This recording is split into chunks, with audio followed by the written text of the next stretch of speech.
Welcome everyone, welcome back. It's Commodore Z. How's everyone doing with tabletop RPGs? I'm doing fine. We're playing Vampire the Masquerade tonight. I'm joined by three guests, my usuals, my regulars, my vampires, my coterie of the night. They will introduce themselves shortly, but we are neck deep in the Gehenna War, folks. Things are getting a little out of hand.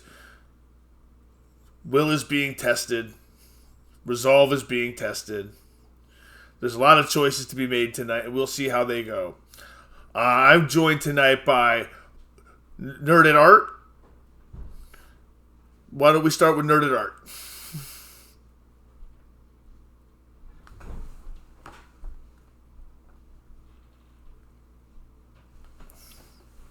Dina.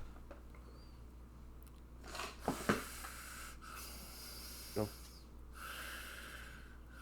Uh-oh, you're still muted. Oh, we didn't... Yep. Let me start over. Okay. I am Nerd at Art. You can follow me at Team Wildwood, though, because that is where I do fun things. I'm a vampire on Mondays, and on Wednesdays, I get to be a man and chair for a superhero team over at Nerdwire Plays channel. And I play Ulfhild, who is a 1,000-plus-year-old Viking shield maiden. And she agreed to come follow Lestrade on this Yenna war with this, kind of promise of battle and glory. And she's been sitting underground in a cave for weeks, and she's starting to get pissed about it. Sounds like war, actually. Sounds like war in the Middle East, sitting around in a cave for a couple weeks waiting for something to happen.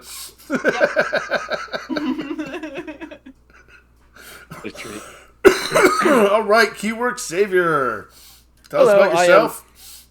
I'm the once and future streamer Keywork Savior. I don't think I've streamed in a couple of weeks, but it's been some months. Anyway, mostly retro, variety, whatever I feel like playing. But otherwise tonight, what I have been streaming is TTRPG with Zed and others. But I am playing Dante Crow as I do usually on Mondays. Once small town Adirondack, insurance adjuster, bloodsucker, blood sorcerer, now thrust into international ancient vampire politics. So it's been a week, maybe.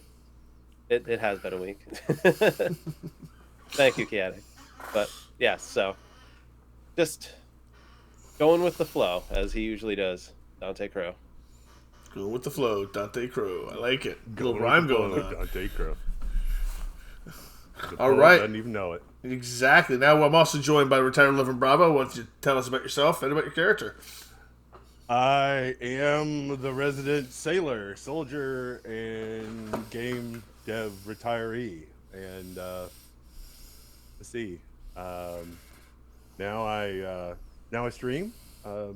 Historically, I've done mostly miniatures, painting miniatures online, but now I'm branching over into video games thanks to Keywork and Zed dragging me, kicking and screaming into Fallout 76.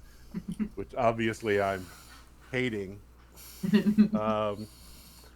I'm playing Salvatore Ricci, who is a Nosferatu. He's creepy. He's an old French and Indian War era British outdoorsman, ranger. Yeah, that's pretty much it. He's the guy that secretly told Fenimore Cooper this extraordinary tale, fed him a story that became, Last of the Mohicans. Yeah, that was him. And now he's, deep in Indian country, basically. And we're in deep shit. So, of course, he's got the distinctive voice and speaks very slowly. Yeah, that's what we got going on. Aleppo's older than memory. Built and rebuilt, conquered and consecrated, burned and born again, stone upon stone, secret upon secret.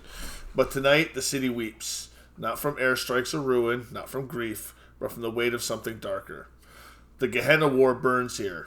Hidden behind the masks of men and monsters, Sabbat packs sweep through shattered districts like wildfire, seeking blood, relics, purpose. The Second Inquisition watches from satellite feeds, pulling triggers without knowing what they see. An ancient kindred long thought beckoned or buried, whisper from beneath mosques and marketplaces, clawing their ways back into a world that forgot them.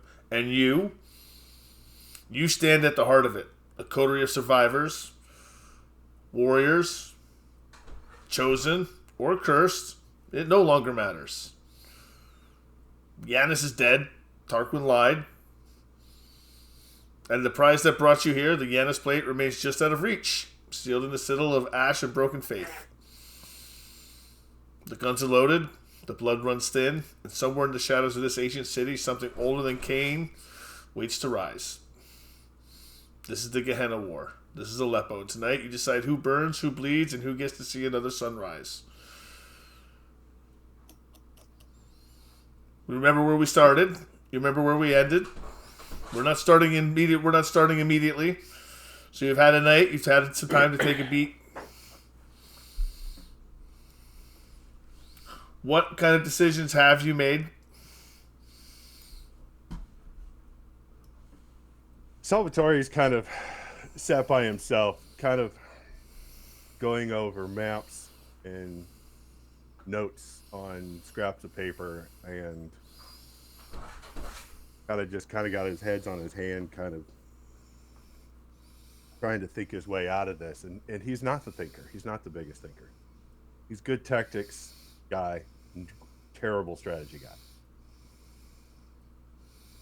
But he's never had to do strategy. So,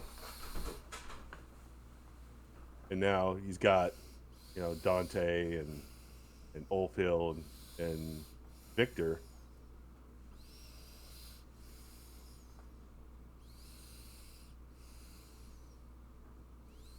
Of course, he's trying to keep a strong face in front of everybody else, but to himself, he's haggard.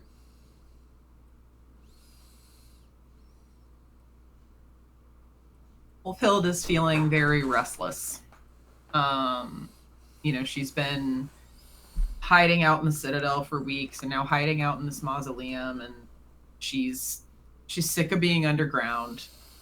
She's missing the forest. She hasn't taken her wolf form in a long time. She's feeling cooped up and she's feeling very frustrated.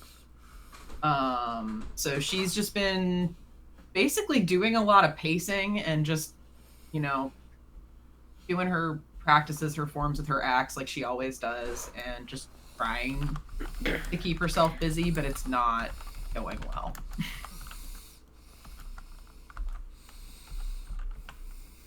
Okay. How about you, Keywork? Yeah, Dante's definitely been more than a bit restless. He's kind of wondering why they're still here, kind of wondering how this is supposed to shake out. Is this going to be a small guerrilla approach on this well-armed citadel to try to recover this one thing? And it really just sounds like a suicide mission. He's kind of like, why am I here? This was supposed to be some great war, and now just gone to shit. It was supposed to be shit to begin with, but it's somehow become more shit. Lestrade hasn't been absent all this time, and at one point he did spend time to spar or to spend time with Ulfhild. So you can come up with how do you think that went for Ulfhild? That's an excellent question, because Ulfhild, her experience with the prince really has been mostly centered on her very first interaction with him, where he just completely took control of her head.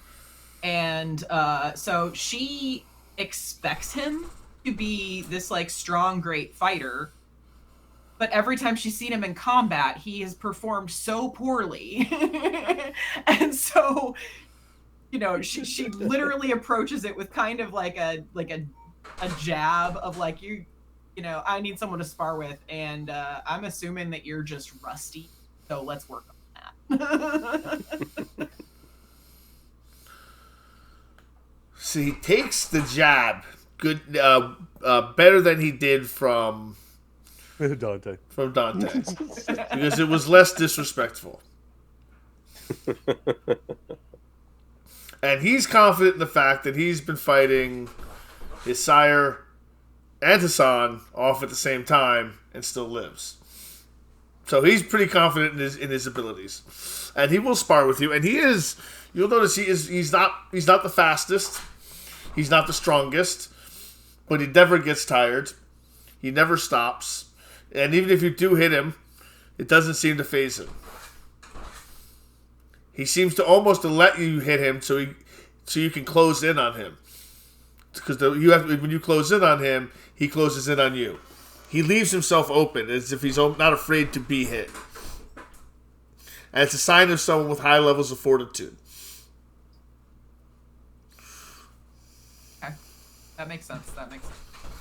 I feel like I would make it a point while we're sparring to ask him, like, you know, we're going up against Tarquin, we're going up against our sire. I assume that they have their powers to mess with me. What do I do to prevent that? He looks at you and he says, there's nothing you can do. You just need to hope that in their arrogance they choose not to do so. We are essentially banking on their arrogance so they make mistakes. I like the sound of this. He says, I have a plan. It's costly. And I'll describe once I've finished the particulars of the details of the plan, I'll share it with you. Before I execute it. Just so you know, your mic is cutting out a little bit. It is still cutting out a little bit? Oh, let me get a little closer. Hopefully that helps.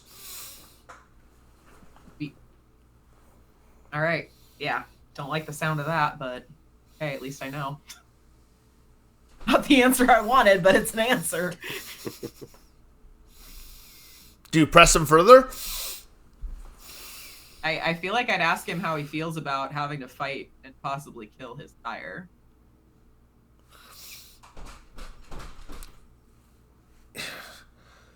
I don't necessarily have to kill them.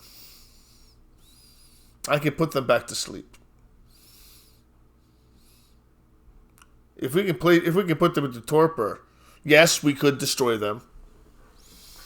But they won't wake. They will not wake again. Not for another millennia. I'll take responsibility for them. We don't need to kill them. We can kill them. But it is not necessary. Guess we make them someone else's problem in another 1,000 years? I say we make them my continuing problem. Fair enough. They may have betrayed me. But they're still my blood.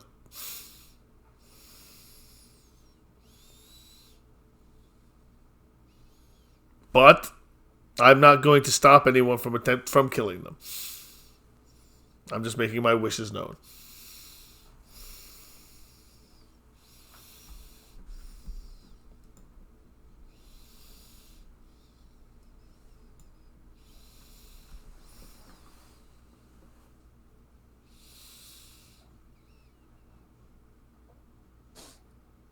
Is there anything else?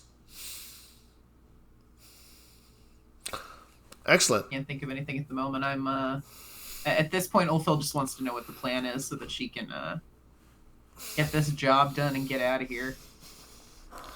Key work. Or just get out of here. Have you been doing anything else other than lamenting the fact that you're here? Not much.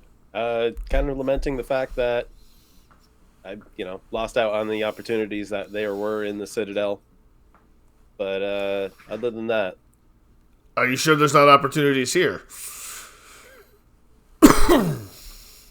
You are in the necropolis of an Oblivion expert. They might have some knowledge in blood sorcery. I wasn't aware of that.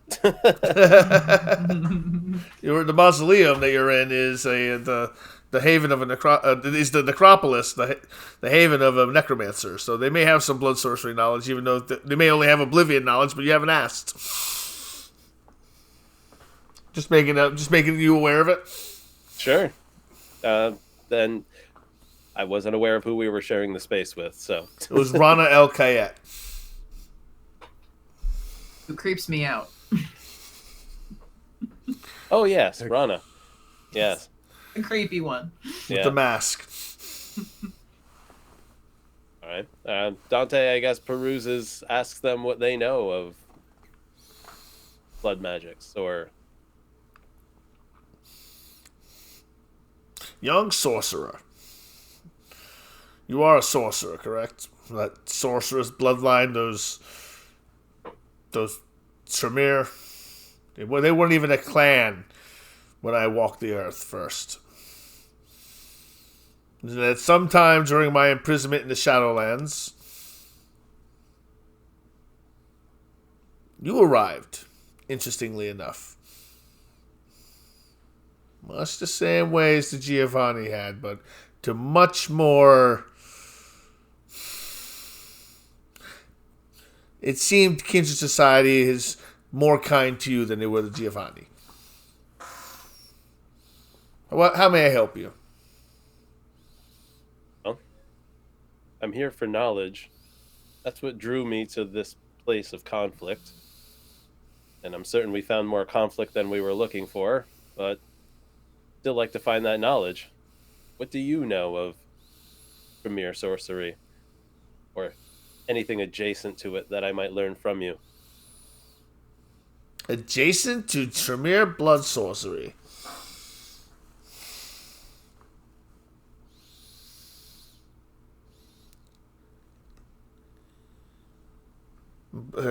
More blood sorcery. Perhaps not blood sorcery, but I could teach you the basics of the abyss.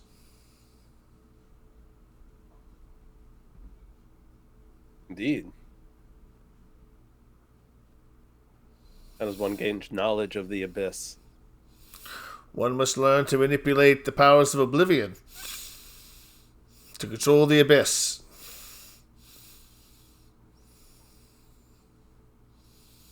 Aren't things I'm familiar with.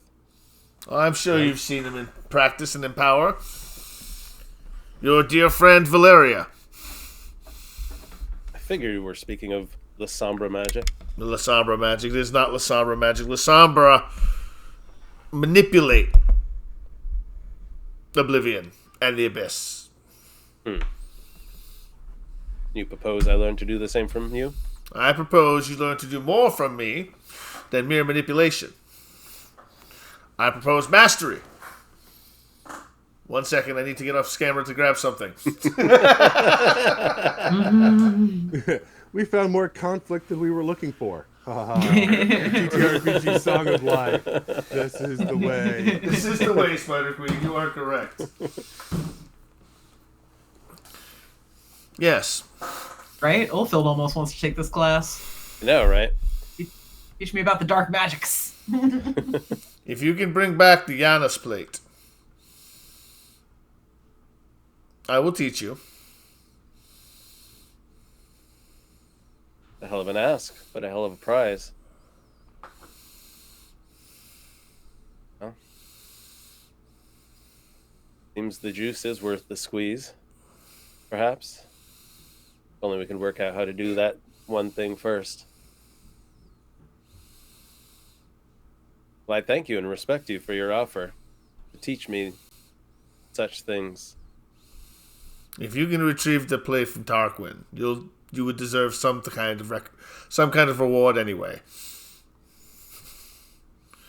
Oh. See what I can do.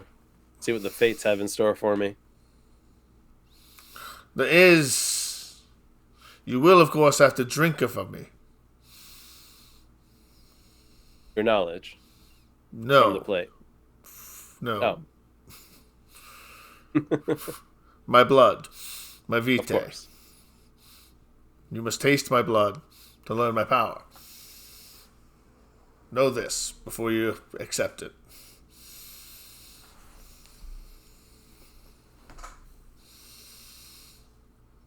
Now she's saying all this to the porcelain mask. So there's no facial expression, no context to go on from facial expression whatsoever. That doesn't blood bond me to her, does it? It is not a Tremere. It is Hikata. Right. It is a level 1 blood bond. It's fickle. That happens when you have to get that if you want an out-of-clan discipline. You'd have to drink the blood of the teacher. This is known. I've considered this. Very well. Yeah, there's your incentive. No. I'll see if I shall return. I'll make every effort.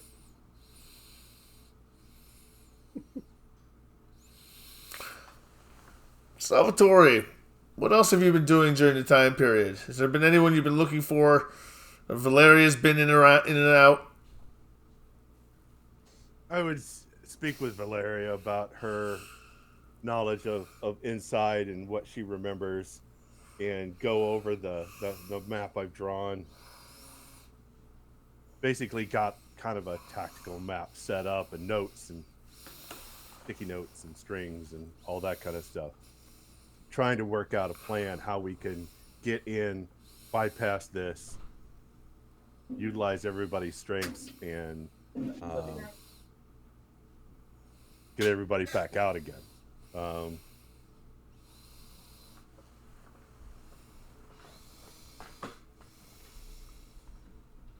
Just making sure that what she remembers, she going to be able to functionally do what she needs to do.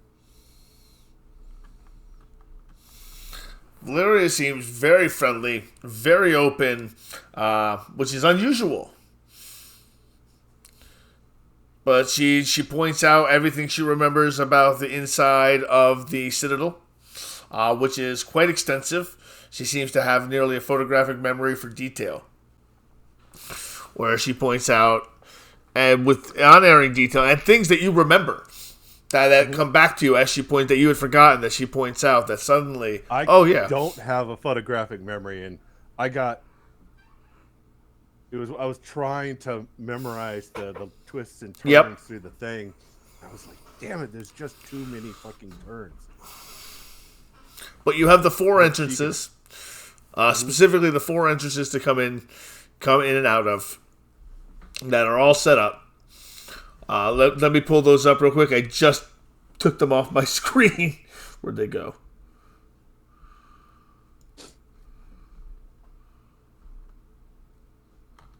Oh, that's werewolf.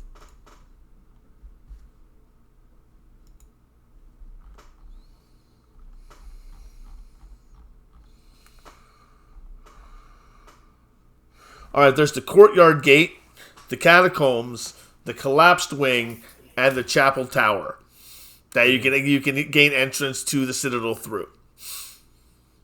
Catacombs, chapel tower, the collapsed wing, and the courtyard gate. You usually have gone through the catacombs. That's the usual entrance and exit you used while you were staying in the Citadel with Tarquin's people. And that's the twisty-turny way? Yes, that's the twisty-turny way. That's the catacombs. I think if you and I go through the catacombs together, we can use Ulfild and Dante and Victor to cause a very loud distraction on one side. At the same time, this will be synced up with when the Inquisition starts storming another door. So they will be busy trying to cover all the bases. The catacombs is the hardest way to navigate. I think that they will rely on the labyrinth to keep them safe. It won't. We can make it through. We get in far enough, I can get to the power. You can get to the plate. We meet up, we get back out.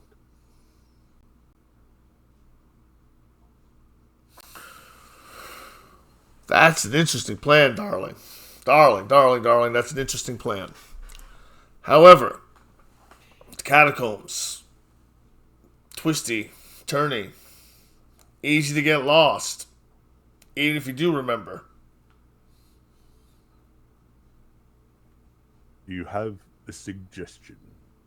Well, my suggestion was I come through one of the easier entrances through the shadows. I just shadow hop, make my way in, and I expected you to be part of the distraction. But if you wish to come with me, I'm not exactly sure how you'll follow. I would have to take a longer path. Would you want to do that by yourself? That seems suicidal just by its very nature. I stick to the shadows. Stay unseen. I should be. My only concern is the beast. The butcher. He can do everything I can do, but better.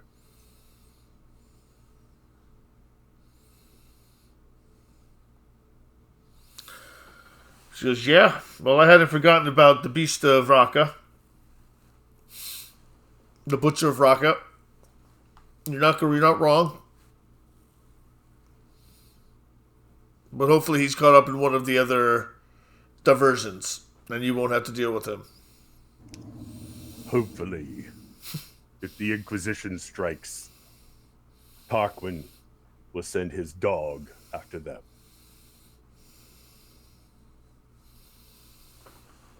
So you're going into the catacombs by yourself. I could take a different path. I don't.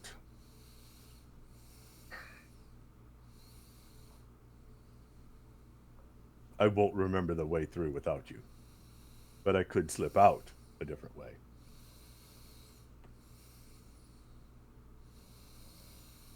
I'll lead you to the catacombs. And we'll rendezvous. If you can remember your way back, I'll lead you through. I'll get the plate and get out my own way. She puts her hands, she rubs the nose between her fingers. She looks a little stressed. She looks down. She looks to the left. She looks to the right. She rubs her chin. Salvatore's eyes, as she looks, it starts to turn a little red. You could tell he's focusing, trying to remember how to do this.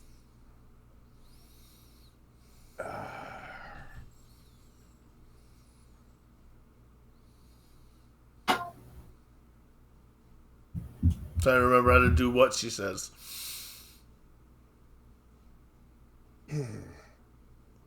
His eyes come in red, and his eyes of the beast. Seeing in the dark, of course. Once I kill the power, I'll need to be able to see. Doesn't that doesn't that make one large target in the dark? Well, at head level?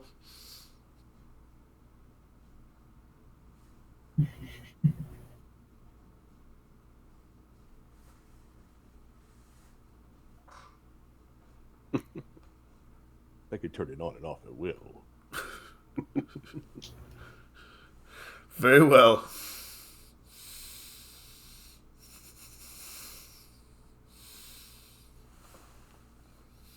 All right, she wraps up planning with you. And everybody, I was going to say, were we present for this conversation, or was it just Valeria? No, okay. Valeria. You guys are doing your sparring thing. Dante was talking to Rana. Everyone got their own little scene. Anybody else want to talk to anybody else? Do you want to talk to Valeria, Dante? I'd probably call for everyone. Not hot to.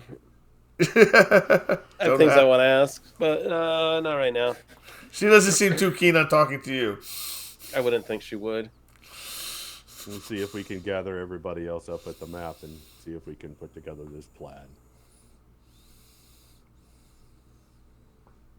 Is that what everybody wants to do? Yeah. Yeah, we got to plot this out. All right. What entrance was the Second Inquisition given? Lestrade looks at the map. News. I haven't brought the Second Inquisition in just yet. I wanted to see if anyone came up with any other plans to get in yet. This is the last ditch effort. It's going to be very costly to bring them in, and I want to make sure if we're bringing them in, we're bringing them in such a way that we don't end up getting caught up in the wash. Understood. We have a way to smoke out the hornet's nest. I think a distraction at one of their entrances would only do so much. My hope in this, and this is what I have thus far. Of course, feel free to give me ideas so we have a distraction. They may or may not move on it. We could do some damage. They'll probably think it's a distraction. They won't go for it. They'll be tentative. They'll send some forces out to deal with it, but they're not going to go all in. The Inquisition strikes. They will make a lot of noise, and there will be no way for them to ignore it. They will be forced to deal with that, to save their own skins.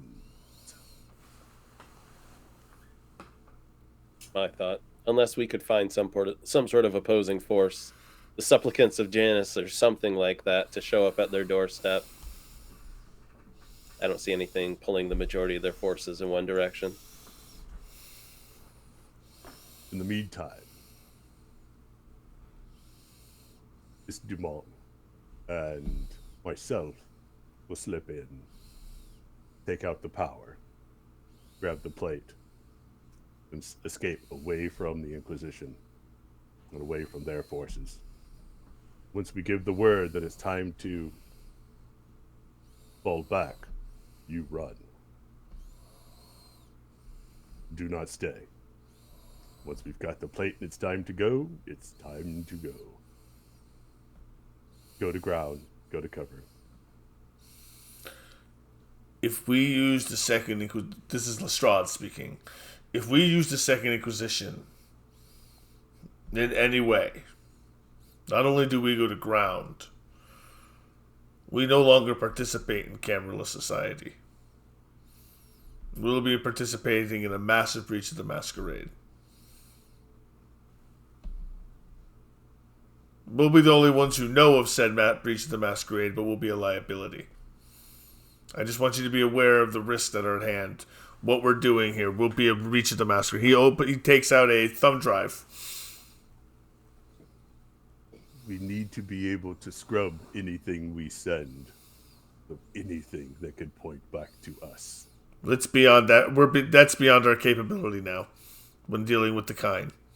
They've advanced far beyond what we've been able to keep up with.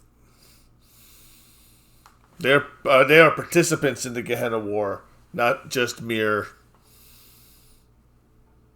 pawns at this point. We can give them a target, but it's a huge risk.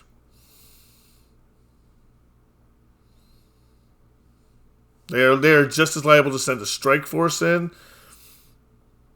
as send in a drone. And then a strike force. The drones are the spinny things in the sky we had to take out the other. Yes? Yes. No. But similar concept. Bigger booms, too.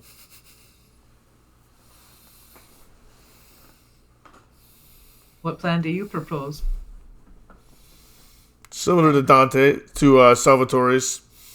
We create a distraction on one end. We enter into another.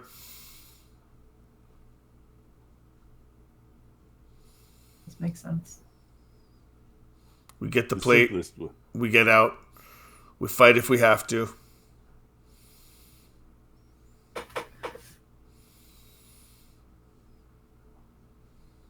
I know it is in our nature to sleep in the daytime. Could we not use this to our advantage and find a way to attack them in the day? And they might be... We know that Sahar's men will still be awake. They are mortal. They're not like us. The less of them would be awake, no? If you believe you can stay awake throughout the day, you'll be weakened. You'll be nothing but prey. You'll be prey. Even if you could stay awake. Tried.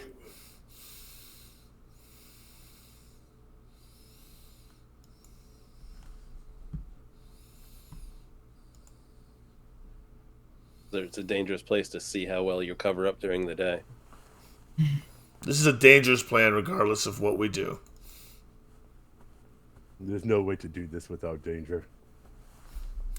Have we mitigated everything we can? Dante, what can you do with your sorceress abilities? Not much, beyond locating somebody. Perhaps a thing, but that takes a stroke of luck. What thing, Dante? It's something I'd have to be intimately familiar with. Even the plate, perhaps. But again, that's pushing things. I'm hardly a journeyman in my craft, so my talents are limited in these regards. This brings up a good point. What if we get to this vault of theirs and the plate is not there? Thoughts cross my mind. Again, Tarquin could have it under his arm for how powerful it is. It's possible.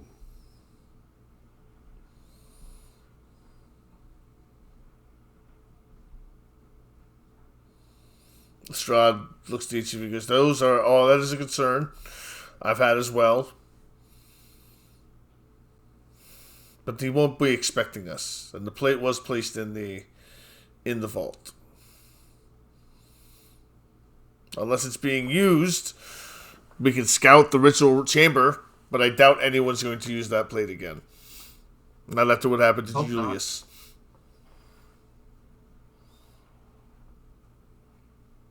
Dante, is there anything else in this vault of theirs that is of value, or are we only going in for this plate?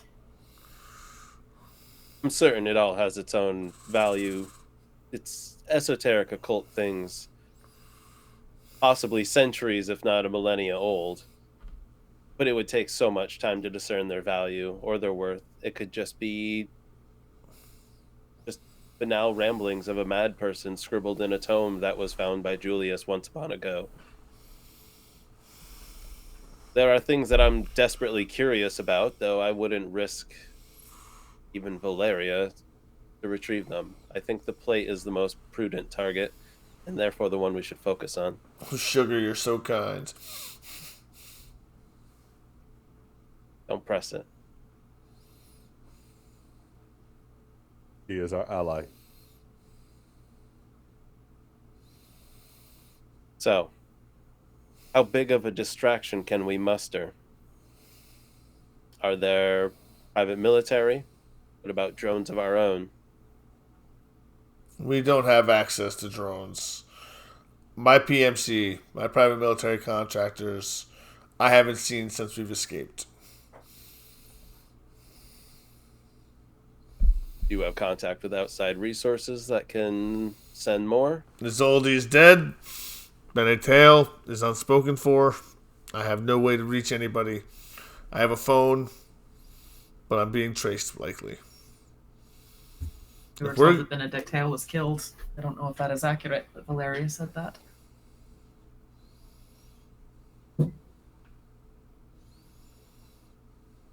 We drive up to their front door and we honk.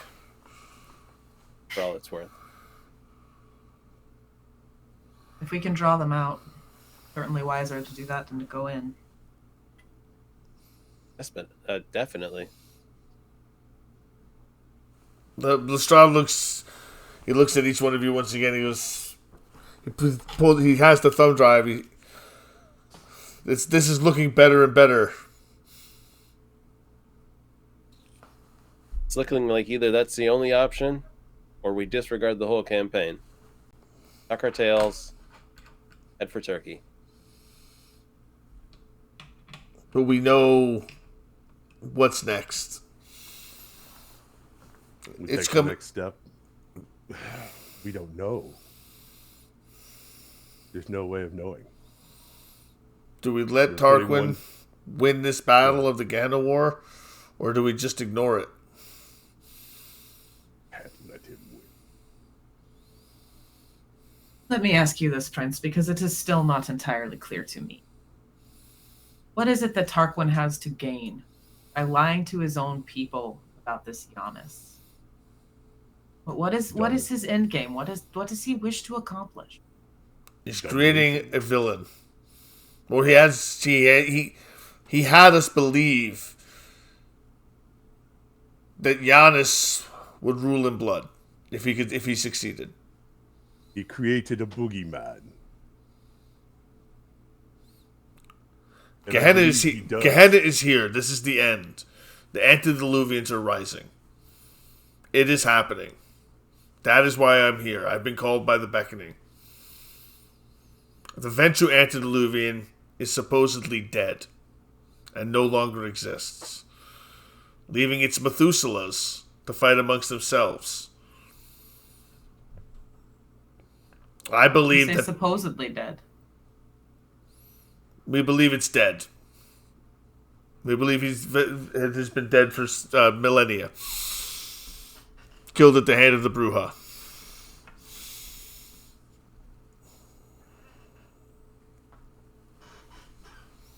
Leaving its Methuselahs to fight amongst themselves or work together for supposedly the betterment of Ventrue and kindred kind. At least that is what we believed with Tarquin. Now that Tarquin is saying Giannis is dead and has betrayed us, I still don't know if I don't believe in Tarquin's goal. But I'm unsure what Tarquin's goal now is if he has lied about who our opponent is. This is why I'm hesitant to have Tarquin killed. That's why I'm hesitant to call the Second Inquisition in. If we can just get the plate and find out exactly what is going on, we may be on the right side and we don't even know it. But I doubt that because we've been betrayed.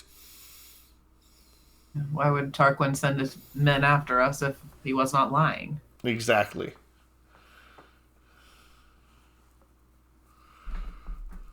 Do our benefactors here in the necropolis have the means to help us provide a distraction?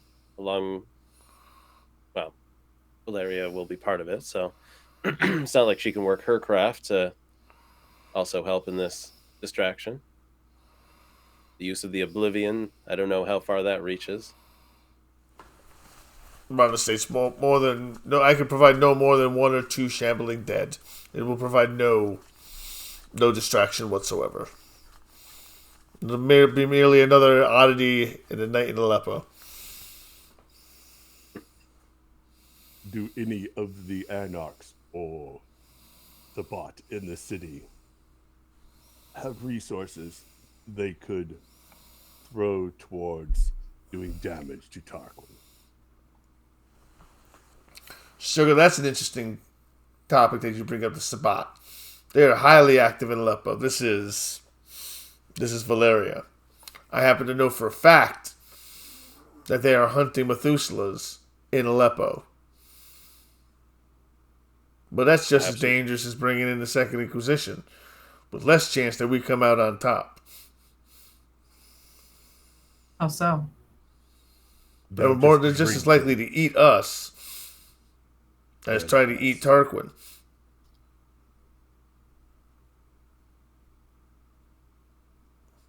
Well, again, why don't we point them, let it slip one of the entrances to the Citadel, one that we don't plan on being at. That's our opposing force. It's true. If we are able to give them this information anonymously without exposing ourselves, they may be able to help us provide a distraction.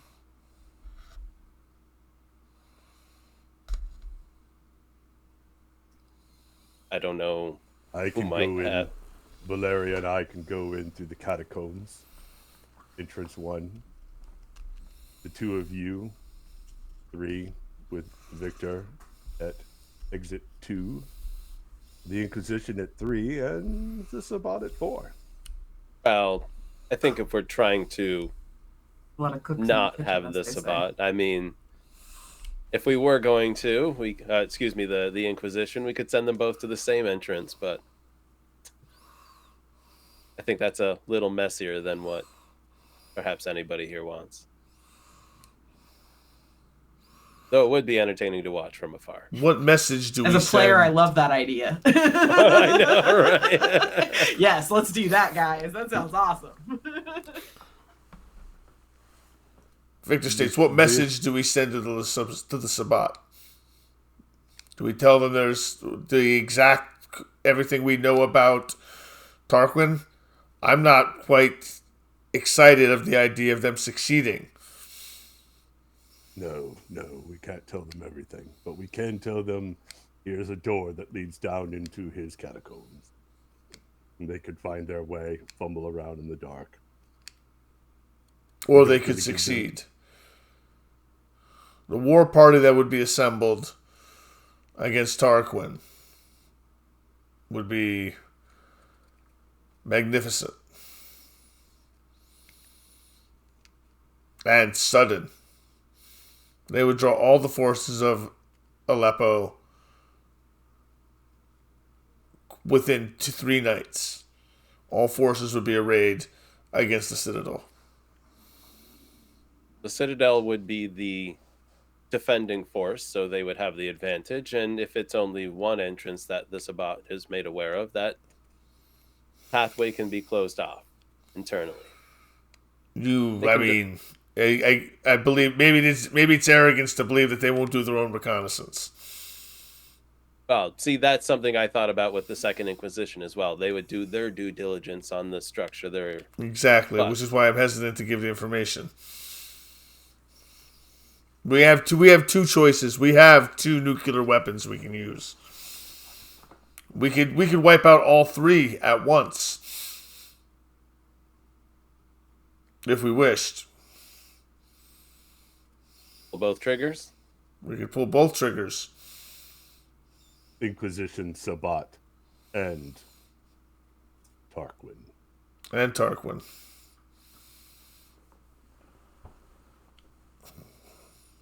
Princess Strahd, you had mentioned that you would rather not kill Tarquin or you would rather put them into torpor.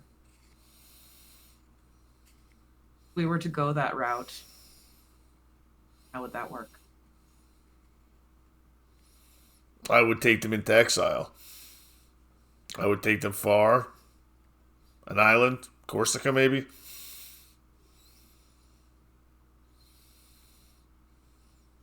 Inter them in the earth. And watch over them for the next millennia.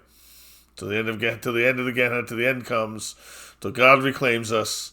Till Cain walks the earth amongst us and reclaims all our souls. That Kung Fu show? There's that strange opinions of it. Second question related to plan of bringing in the Sabbat and the Inquisition. Say we draw all the forces out of the Citadel. They're distracted, they go fight. Who is Tarquin left with? He must have some sort of bodyguard watching over. Sahar. Or the Butcher of Raqqa. But likely Sahar. The only thing I can think is if we can get to Tarquin before the Sabbat does, they will not know that they're on a fool's errand.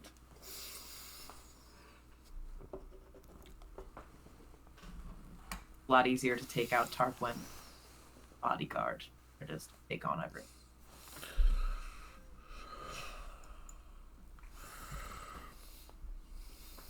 I feel that going after Tarquin directly would be beyond us.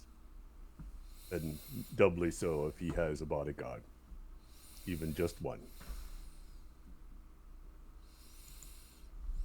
Phil kind of looks to the prince.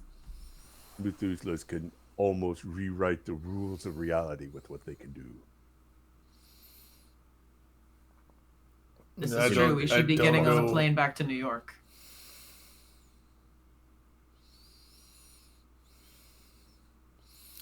We let the larger forces take them. Because if we do it, I could be wrong. But I feel that we are outgunned fighting Tarquin. But a force of the Inquisition, their tech and toys and innumerable soldiers.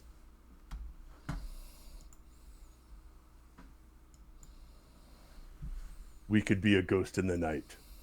Go in, get what we need while chaos reigns.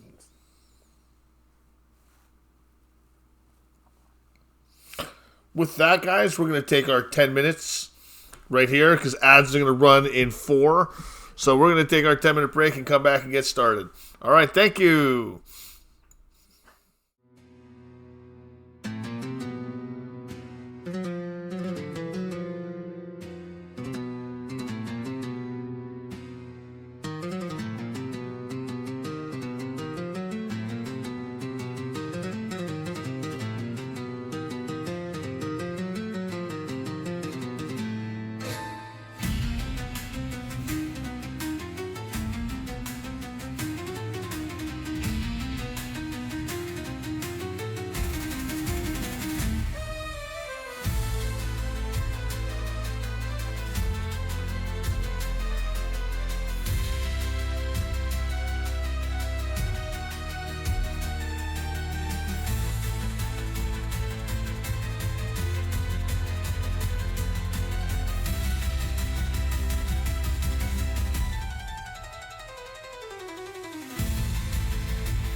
Welcome back, everyone. Thank you for stretching your legs, taking a self-care break. Well, we did.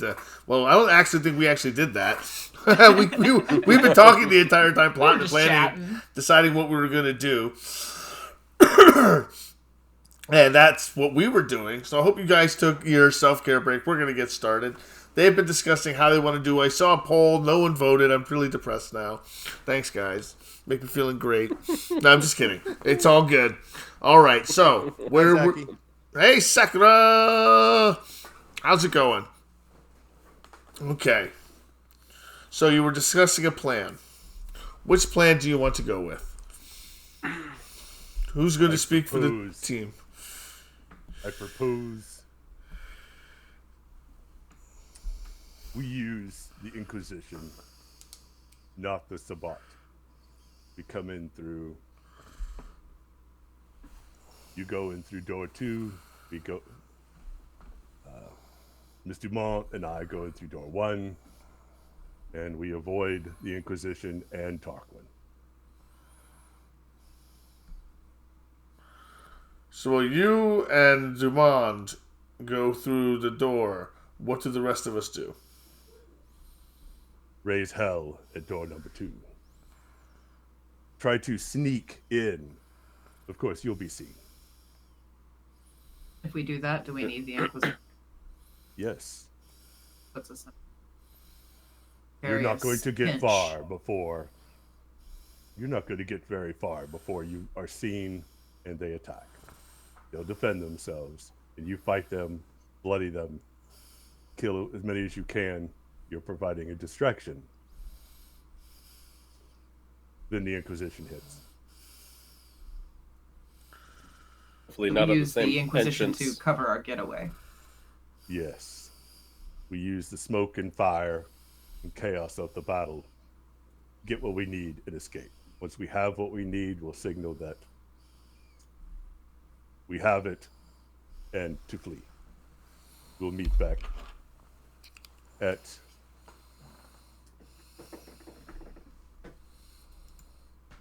we can meet back where the strange monsters were. The 3 multi-legged things. We don't want to lead them back here. The only way we come back here is once we've determined that we have broken any tails or anything like that. We rally at that place where we found the plate. So Valeria, not to hate to interrupt, Sugar, but what exactly is this MacGuffin we're going after, this Yanis plate? Why do we need it?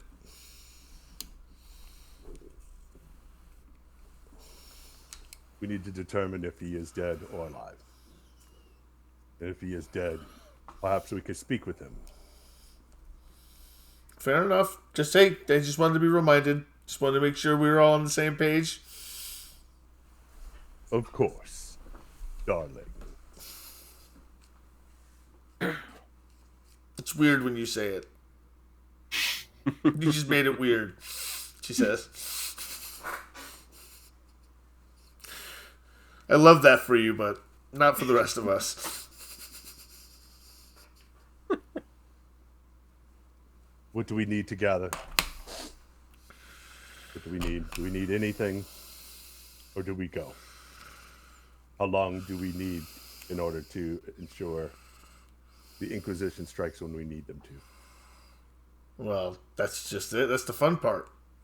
Once I transfer the information, we don't know when they're going to strike. All I can do is transfer the information. We may have to wait for the Inquisition to strike. I think that'd be the best route because they're going to do their due diligence and we don't know which entrance they're going to strike. I certainly wouldn't want to have my back to them when they show up. There's only one problem with that. They will likely strike during the day when we can't follow. And perhaps we send it at...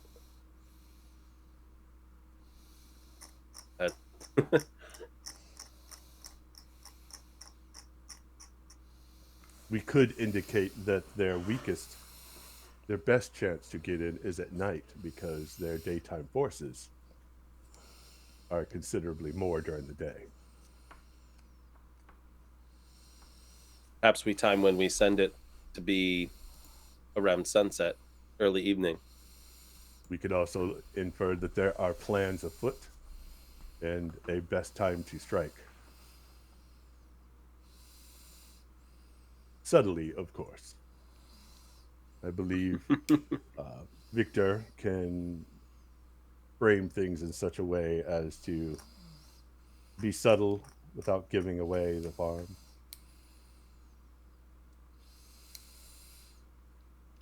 Give me a wits plus persuasion check. Boy, here we go.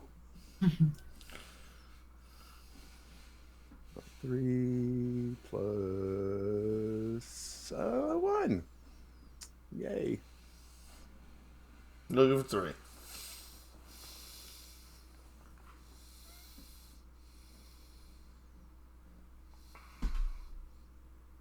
3. And I shall use willpower. Just gonna reroll one of those dice. That's not a great use of willpower. It's not life or death. You did. Oh. Can anybody assist me here?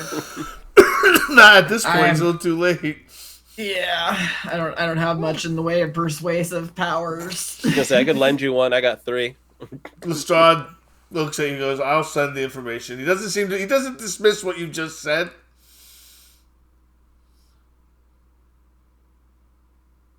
He doesn't dismiss what you just said. He was going along with it anyway, to a point. Mm-hmm. Takes out his phone. He makes a few notations. He pulls out a laptop that he had secured with him. Pops the thumb drive into it. Makes a few keystrokes and sends it along. Pulls out the thumb drive, breaks it. Wolfeld's watching all this very curiously because she's never really seen anybody working on a laptop computer before. This is weird.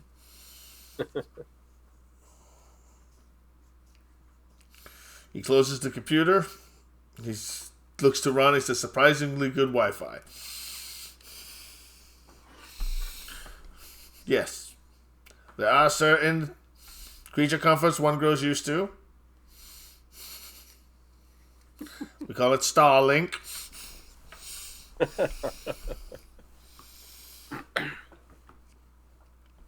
Excellent. So they send the information. When do we wish to go? If we wait for it, it may happen tonight. I sent it as a priority. I think we should get ready to go tonight. Arm yourself. Arm yourself. With what? We don't have a variety of. We have what we have, which is what we took with us. We're going in with your axe, my sword, your pistol, and your Sweeney Todd. HKMP5. Weird fingers. You mock my elegant hands, Dante. Constantly.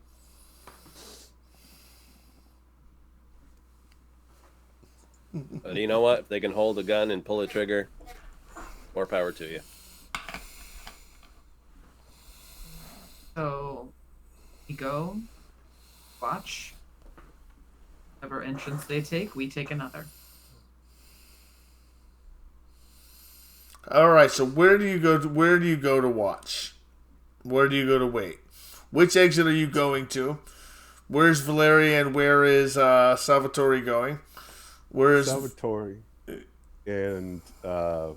We're going to go. We're going to the catacombs. We're going to get a place that we can get eyes on the catacombs. We watch it from a distance. And while we wait for, comms to say, "Oh shit, they're here," go. Yeah, are we just on cell phones, or do we have pieces, or do we have anything? You still have Ryan's Seven. earbuds. Yep. Ryan's disappeared, but I've let you keep his earbuds. Thank you. So Thank you. are we Appreciate just that. taking Victor to go to one of the other entrances, or are we like waiting for you guys at the entrance you went in? No, you're It's not probably coming the way best if we went. spread out. Yeah. Yeah, you guys go to a different entrance. The catacomb way is the twisty, turny, 50 turns inside. You guys are absolutely gonna get lost. The look on Zed's face Yeah. is scaring me right now. Valeria and Salvatore. They're splitting the party. Goody. No, I know that's the thing. We're not like, I understand like yours is secret mission, all that stuff, but it feels weird to just be like, oh yeah, go off. We'll go be a distraction. We can group up and, I mean, they can. You can't. All right. I don't like the idea of going into the catacombs because Ulfhild's not good at finding her way out of shit. Yeah. My plan is that ultimately, while you try to sneak in through this second door, you will not get very far before you are no offense intended, but not very stealthy. They Hey, I have 2 dots in stealth. they are very good at what they do. So the odds of them noticing. Of the entrances, is there one that's a relatively like straight shot, so to speak, one that's not so twisty turny?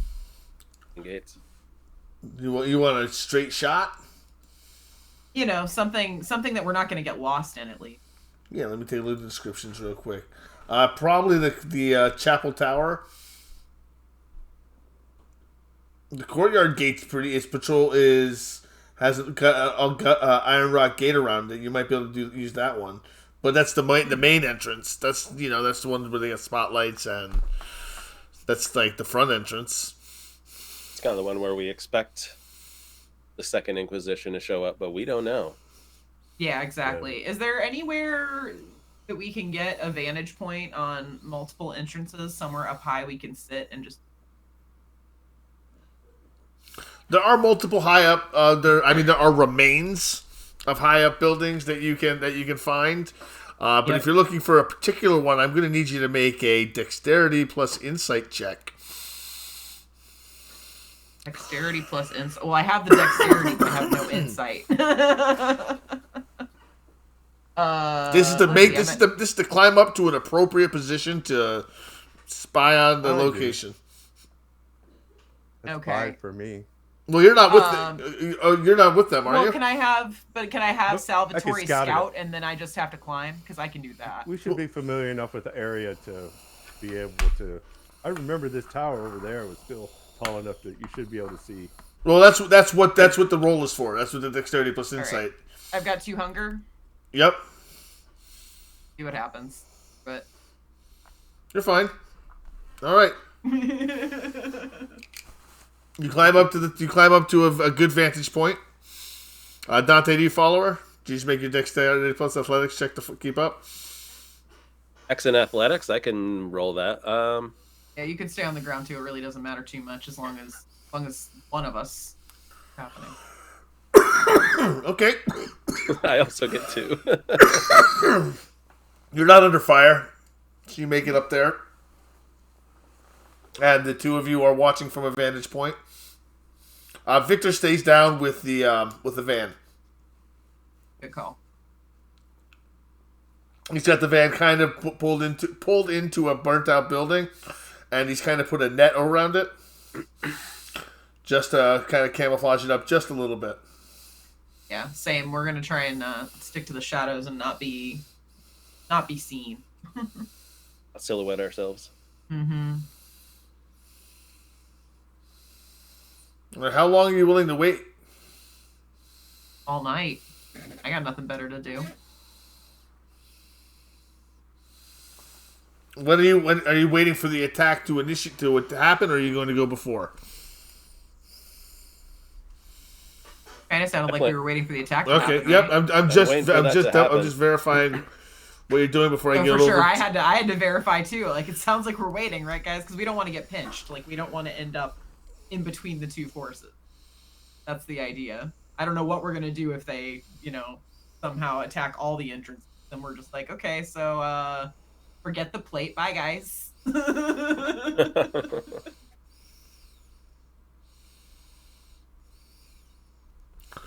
All right. So you're waiting.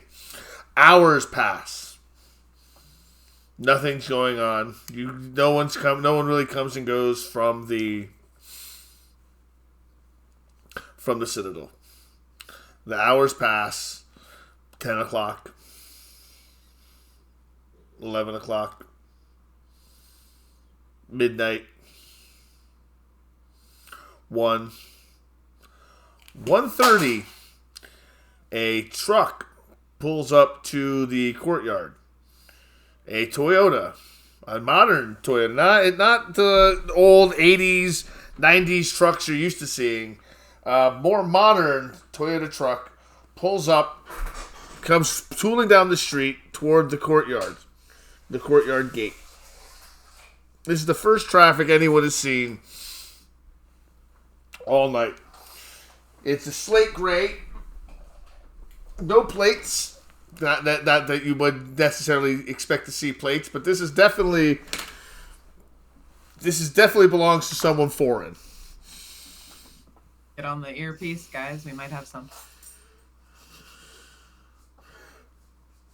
The truck pulls up to the gate, and a door opens, and nothing happens. A door opens, and someone steps out. No shots start ringing out. And a figure steps out, kind of dressed in black. Black boots, black pants, black blouse, black helmet. And just seems to observe. No one else steps out. And he picks up he raises his fist a little. And you don't really see anything from his fist. But give me a wits plus awareness check. 6. Well, you can't see this, Salvatore. You're it's you're between me and at the Dante. catacombs. Yep. All right, I got 2, Dante. Dante got 2. That's what you needed. On the Citadel, about 100 yards away from where he's pointing at, you see a red dot appear on the building. Painting it for an airstrike. What do you do with that information? Relay it to the earpiece. He's shining a red laser pointer on it.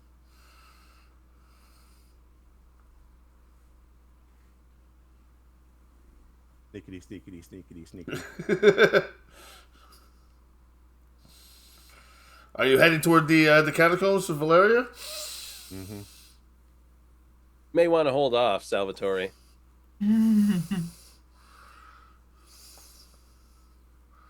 It'll take us a moment. I don't know if Dante has the meta knowledge of what pointing a laser at something in an active war field means. Let's find out. A dexterity plus science. Not dexterity. Intelligence plus science check. Okay. Difficulty 2. So Salvatore has no idea. It's like, okay, whatever that means. 2. Yes. You realize that you've seen movies, you've seen television, you've read articles.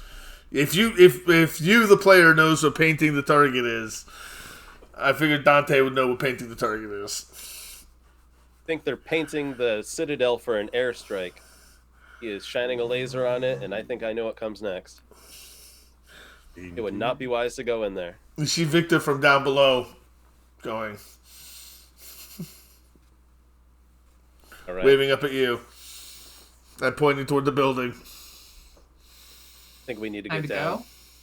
go. Okay. All right. She just jumps straight onto the roof of the van. Superhero landing. Crunch. Exactly, crunch.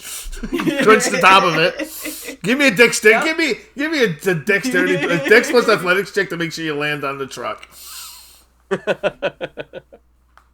You do a flying leap. Right. Oh yeah, I land on the Yep, truck. you land on the truck, crunching into it, lowering the hood. Not the hood, the top of the car at least 2 inches, the roof 2 inches, making it very difficult to open the doors. I'm just gonna climb down. You are such a gangrel. I hop down to the ground from the roof. Yes. You clearly didn't take light as a feather.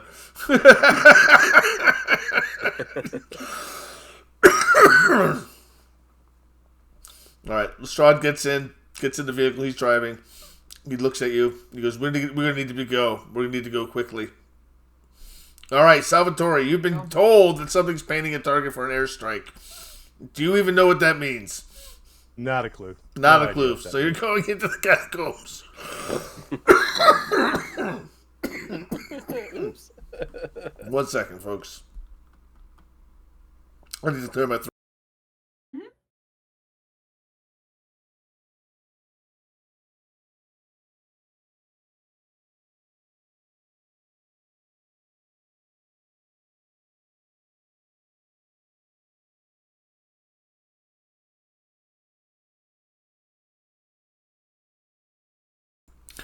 Much better. All right, thank you. Salvatore, you and Valeria are heading toward the catacombs. You've been through them a couple times. You've been through them before. You've taken time to try to memorize them. You help us with rolls, please. Redeem stuff. There are things to redeem. Just saying. We're gonna need help, y'all. Probably will. Fantastic, excellent.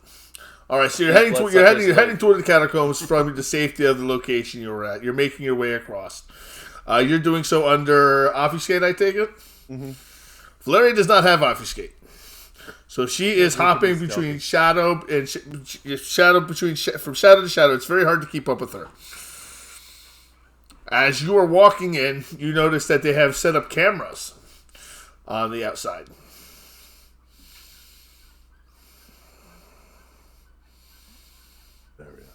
Can you darken the cameras so I can get past them?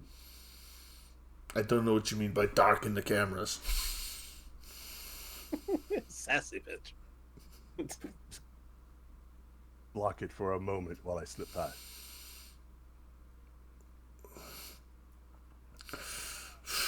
She goes, well, this doesn't usually work like this, but I can try. She reaches up and touches the camera, and it sort of fritzes out because of her clan bane, which messes with technology. It fuzzes out, and she lets you to walk by. She says, "I hope that worked." Let's find out if that worked.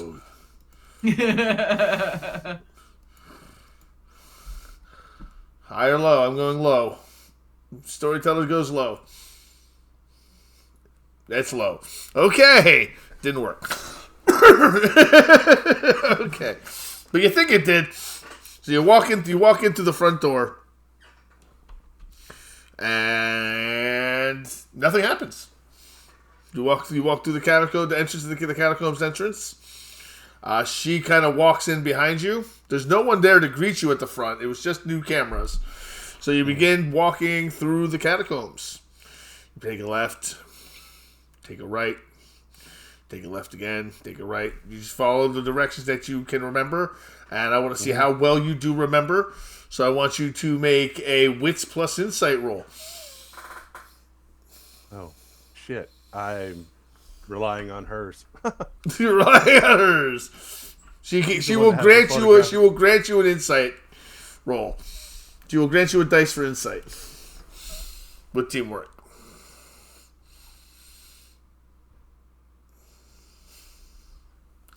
Okay. That's 3 successes. That's fine. You managed to not get lost in the catacombs as you begin going through them. You are under obfuscate.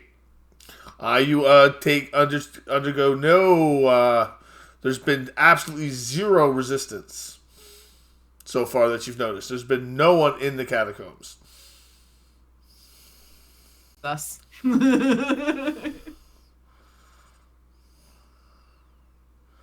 What are the two of you doing while they're going to the... Three of you doing while they're going to the catacombs? I imagine we're making our way to the chapel tower.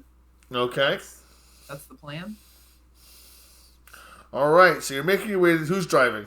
Lestrade is driving. Probably Lestrade, yeah. I cannot drive. The two of you can't drive either, apparently. All right, so Lestrade is driving. And I'm not going to make the NPC make rules because we're not doing NPC theater. He drives you without incident around the back to the chapel entrance, the chapel tower entrance, and he waits. He puts the car in. He goes, how are we doing this? What are we doing for a... And from there you see, from a distance, you can see armed security at the front of the chapel entrance. You do see armed security. There's just none at the catacomb. None at the gate yard that you were at. And Salvatore has mentioned there's been none in the catacombs. But here you do see security. Have security at the front gate here. I know he can't respond because he's obviously eminently. We have security at the tower. This is exactly what we wanted. If I'm being honest, I'm gonna kind of nudge Lestrade with my elbow, and I'm gonna go. I think you should drive the van straight into these guys. Is what I think you should do. But we're going to want to leave at some point. What are the chances of any of us getting back into this van and leaving that way? Better on foot. Like to save the van? I love where your head's at. It's a weapon. Let's just send it straight at these guys. Exactly. We don't have a lot of weapons on us. It's a weapon once. It's a weapon once, but it gets us away multiple times. Exactly.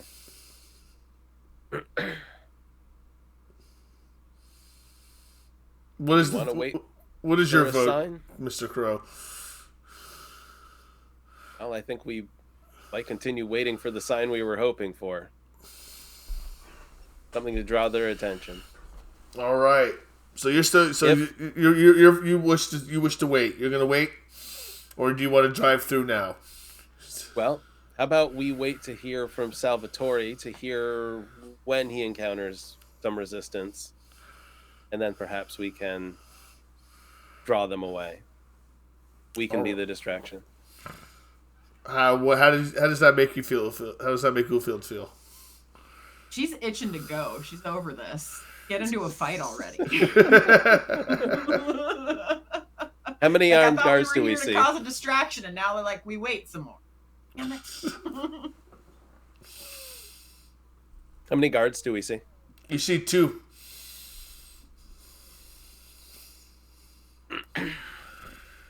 Two guards. All right.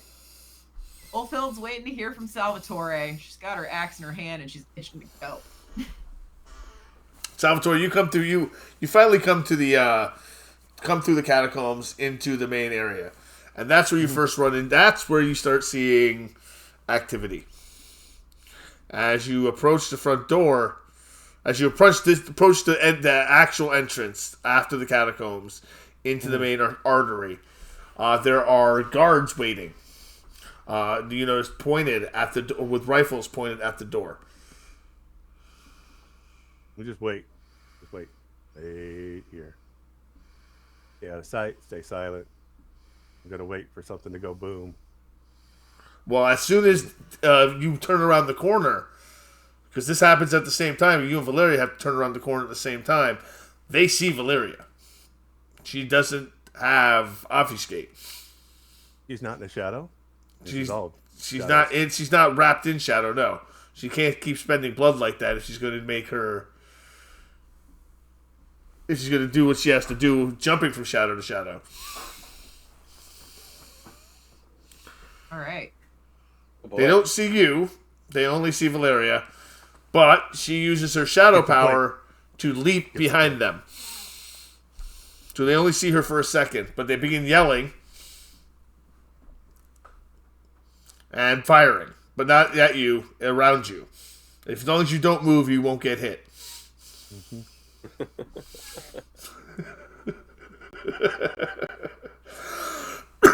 Give me a resolve plus composure check.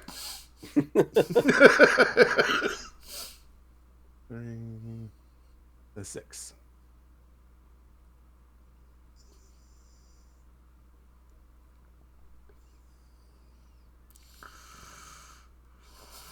Yep.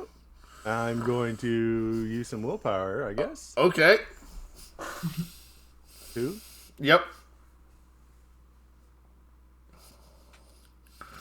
All right, you keep from flinching and getting hit and revealing yourself as you stand perfectly still while gunfire is whizzing by you, just barely missing you, only by the grace of the powers of Cain that their minds are just completely blocked out.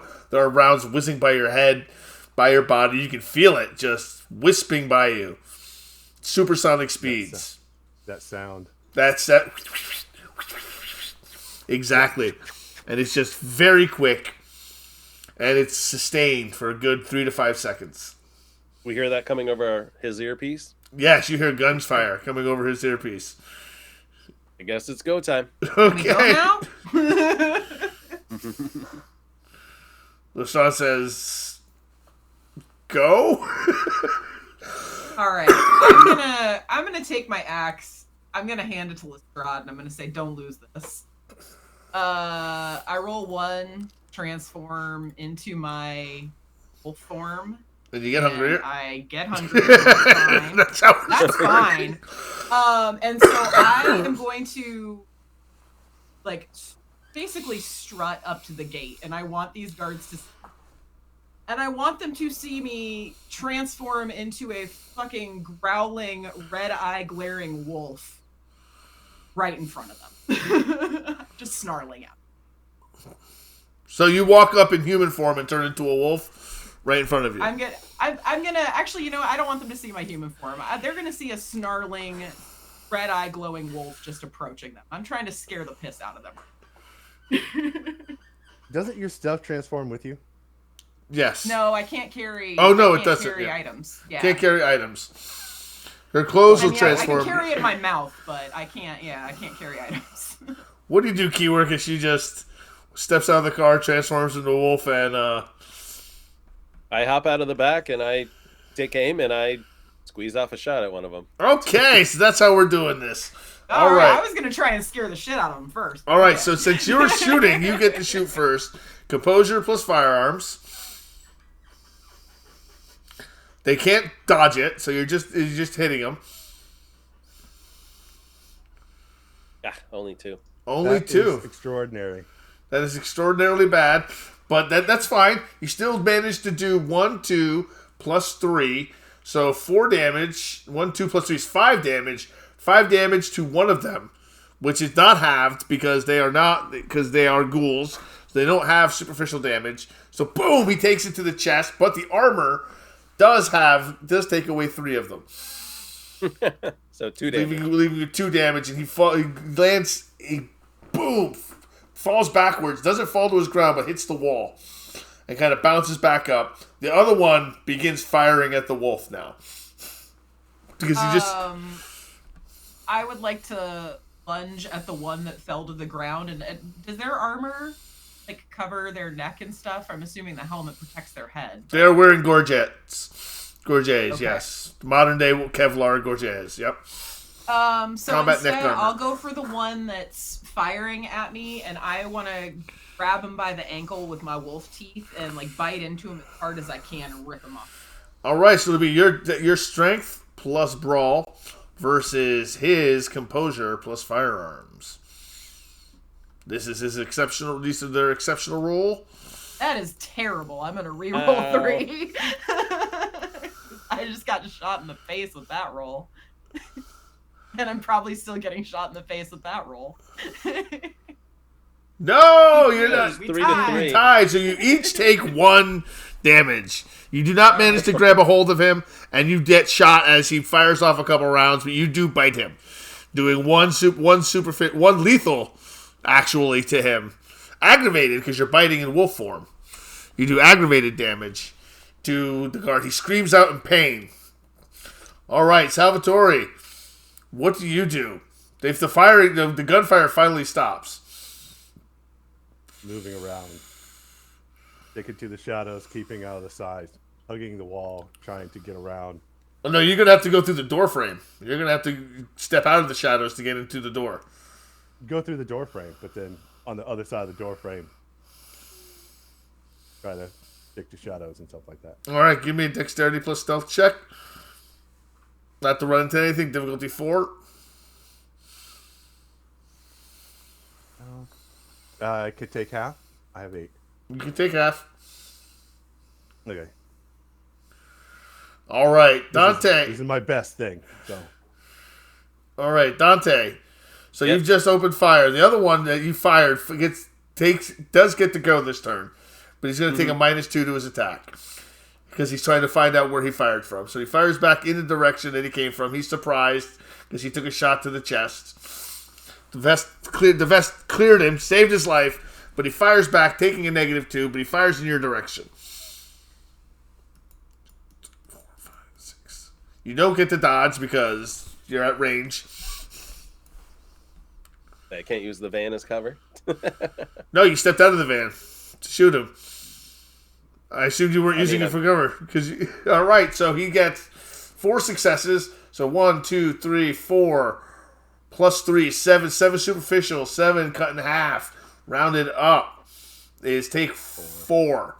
4 superficial damage as you get shot. Pow! Okay, that puts me on my back, I guess. Are you impaired? Yeah. Can I do a rouse check to recover 1? To recover 2, yes. Oh, I can recover 2? Okay, Yes. let me do that then. That was quick. You do that at the beginning of next turn. You guys wanted some combat. Here it goes. Yeah. Here's the combat. All right. At least you'll heal a little bit. Yep, that happens at the beginning of next turn. Yep. All right. Ufield, you're in melee combat. You're in physical combat, so we're round 2. What do you do? I am gonna. I had this guy by the ankle. I'm gonna. No, you don't have him by the ankle. You just bit him. I don't have him by the ankle. No, you just bit him. Yep. I'll leap up and try and get a hold of his forearms. I can kind of yank the gun out of it because I don't want to get shot. All right. He has to use strength plus brawl this time, which is not as good as his composure plus brawl. So 2 versus my strength plus brawl. Yep, versus your strength plus brawl. 4 successes. Nice. Another 4! It's a mirror match. It's a mirror match. As you reach out, as you bite him, he takes his weapon and he managed to fire another round into you. So you take another superficial as well as he takes another ag. He screams out. He's hurting. He's not going to be. You took a chunk out of him. Keywork. You're firing at the exact same time as the guy who's firing at you. Unless you're not firing. You didn't fall to the ground. You healed. You healed 2. That hurt. Right. You can't take too much of this. Are you going for cover? Yeah, I'm going to take cover behind the van. Ooh. All right. Face reversal. So we'll hold that in reserve to someone who wants to use that. So you can re-roll 1 dice. All right. So if you take cover, you'll take another -2, a -1. You'll take a -1 because you're taking a sub action, and you're at a -2 because you're impaired. No, you're not impaired. You're not impaired. So you're just a -1 if you take cover and try to shoot. But you get defense bonuses when they shoot back at you. I also don't want to leave Ulfield just kind of out there. So, where the hell is Lestrade? Is he just sitting in the van? Lestrade is getting out of the van and he is pulling out his pistol. I'm trying not to let the NPCs do all the work for you guys. I say we're on round 2 of combat here. Yep. What the hell And is he doing? he kicks out the door. Okay, you're right. Lestrade can do something if you feel like it's necessary. He kicks open the passenger side, the driver's side door. He gets out. He has his sword. He doesn't have a gun. He just has a sword, and he starts walking toward the person you shot. but it's going to take him another turn to get there. All right, your turn. I'm gonna shoot it. I'm gonna shoot at the guy on the ground. You duck for cover? Sure. I mean, I'm kind of like shouldering the van. I mean, I'm right kind of on the corner of it, but whatever. Okay, we'll count it as cover then. We'll count that you get one cover. So they'll subtract the dice from me hitting you. Yeah, okay. So, all right, I'm gonna take a shot at him. All right. There you go. Much better. Much better. 4. Nice. Well done, Dante. This is the best that Yeah. you have ever done in combat. See, pays off. All right. Boom! You shoot him again. This time there is no armor to block it, so he takes the full 1, 2, 3, 4, 5 damage, and he hits the ground hard. He's wheezing as you shot him right in the chest.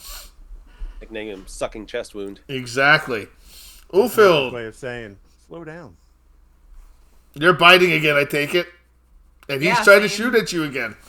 Same as before. I'm just trying to get that gun out of his hand. Trying to rip that hand off at this point. All right, so your strength plus brawl versus his strength plus firearms. He is going to do something you weren't expecting because Nice. he's a ghoul. He's going to rouse. And he's going to blood surge. Okay. Because he's trying to, and you go, oh my god, he needs to. Versus that. Versus that. I'm feeling okay still. Oops. You should be feeling okay. Fingers crossed. You never know in this game. Oh!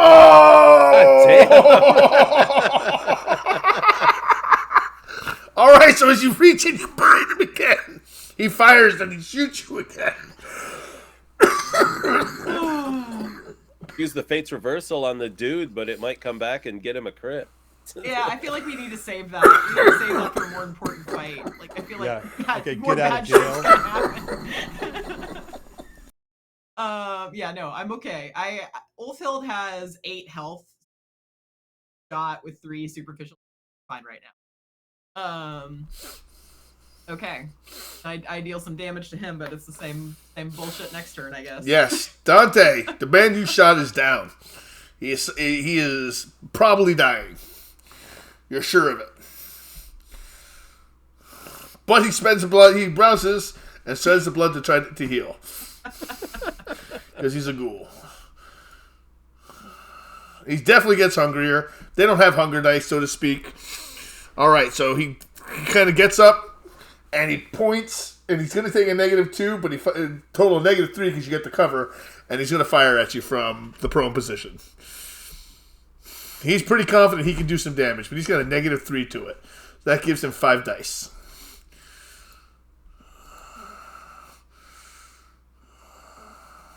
Okay, so you take 1, 2. Well, are you shooting back at him? I had shot at him. Is this round 3? Oh, this is him shooting at you. You're right. Yeah. All right, so you take 1, 2. Yeah, this is round 3. Sorry, round 3. He healed. We're in round 3. We'll be out shortly. So are you shooting back at him? I wasn't clear on that. Yes, this is round 3. So, what do I have to outroll him? You need to outroll him not to take any damage. Right. Okay. Or you can duck No. back into cover. Yeah, I can duck back into cover, and that'll be That's my action your as well. cover's already been taken into account with his lower dice pool. Oh, okay. Yep. Counter roll. So, what am I rolling? Your composure plus firearms. Oh, okay. And if you're shooting at him again. Sure, Oh, why not? Oh, there you go. Yeah. wow. Ties. Okay, lots of ties today. So you Yeah, both take so many take ties. one. He dies. He takes another one and he just dies. And you take another superficial wound. Ulfild, this has been a frustrating. You've been circling back and forth, lunging, biting, getting shot, lunging, Oh, I'm biting, so sick getting of this shot. guy. This so is sick of this guy. this has been frustrating. You've got the better part of him though, because each time you've ripped a chunk out of him every time. Well, I do have to take 3 of those away though, because I forgot about his armor. Of course. You've ripped his armor off, but that'll go for going forward. Any more damage you do, armor will come in first. All right, so what are you doing? Are you going to bite him again in your wolf form? Yeah. And at this point, I'm getting so damn frustrated. I'm going straight for this guy's neck and just like. All right, remember he directly has armor right there. Okay, so the armor. That's fine. I want to like come at him with like a leap and try and like knock him off his feet. I want to sink my teeth into that neck armor and rip it off. Sounds good to me. He is going to desperately try to aim a headshot with his weapon. He's calling his shot. So he's going to take a minus. He's going to empty his entire magazine. I'm gonna blood surge. Okay, you're gonna blood surge. I'm gonna blood surge. So I just rolled black for that. I get hungrier. Okay. And what that lets me add one d10? No, two d10s. 2 d10s. Yep. Okay, so for 5 successes. 5 successes. God damn it! What is it with this guy? Willpower. You're right. He spends willpower. Yes. All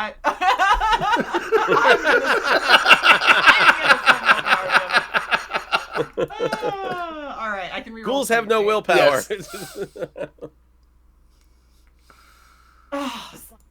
All right. Save for him.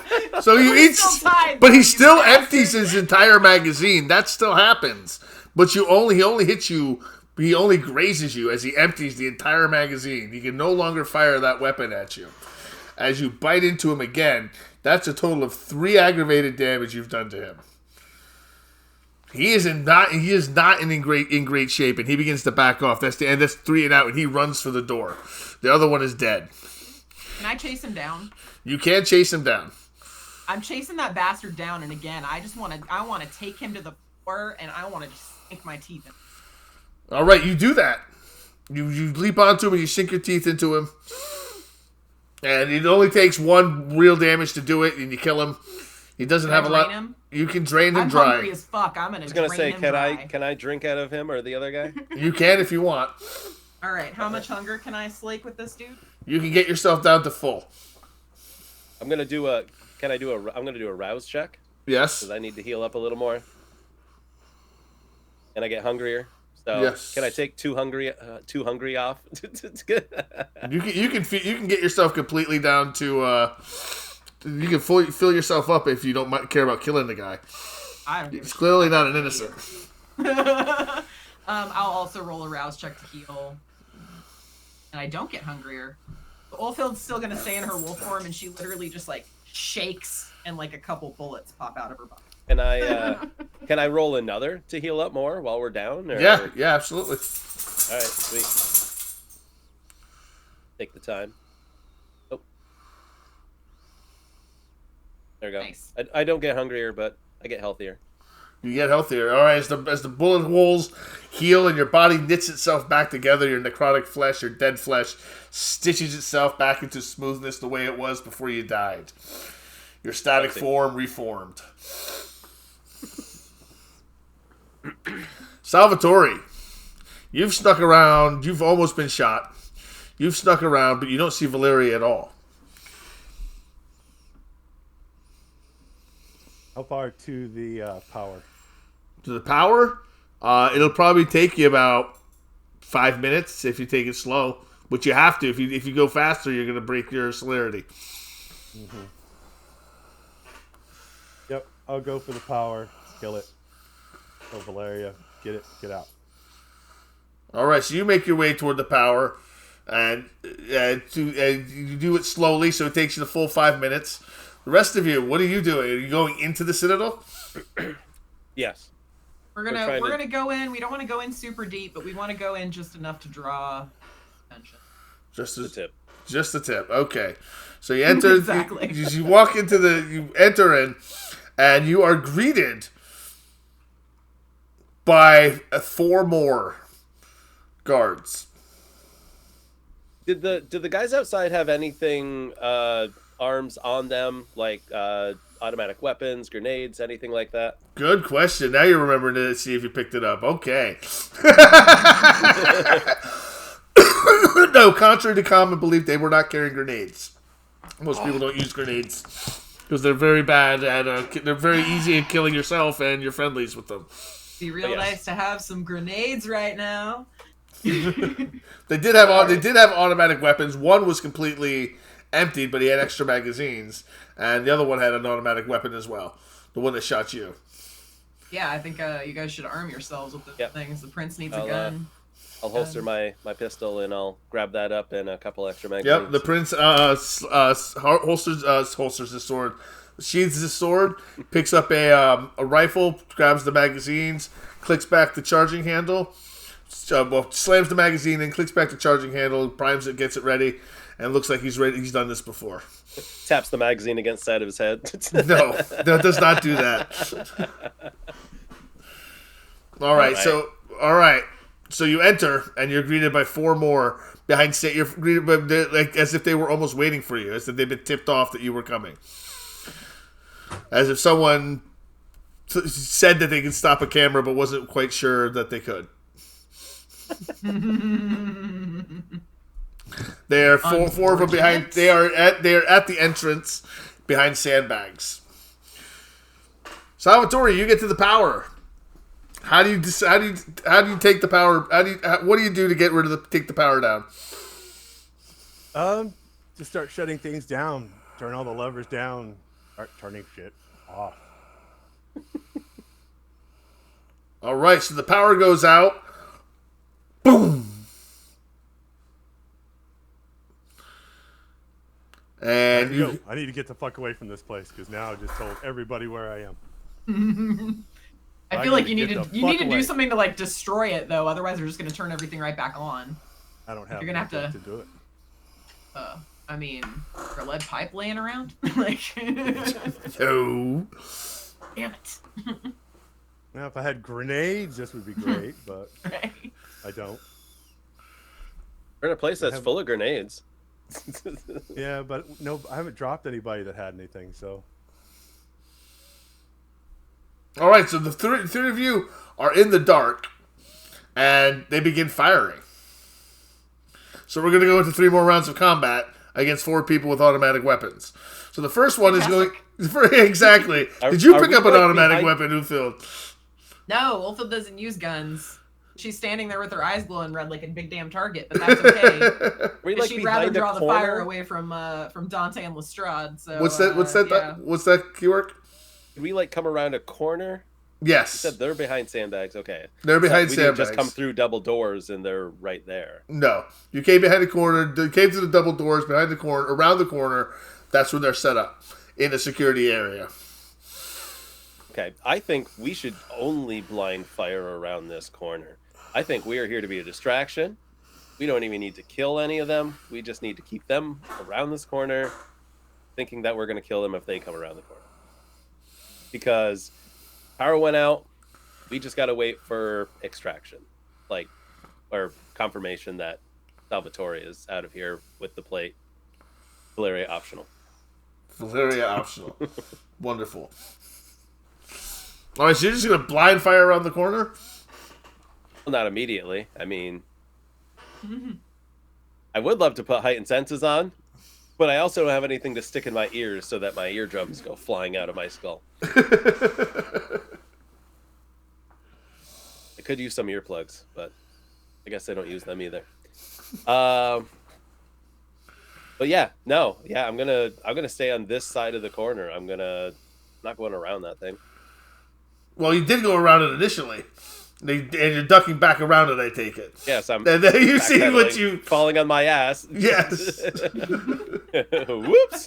Wrong door. Okay, the lights go out. Ulfhild is there with her big eyes, big red eyes. You've fallen back behind the. So they open fire. They empty their magazines on Ulfhild. So I'm gonna roll for. I should do all 4 of them. This is gonna be ugly. We'll do it. It's okay. I'll be okay. You'll be okay. Reach up and I grab I won't her. be. It's all right. Dante just grabs Ulfhild by her tail and whips her back around the corner.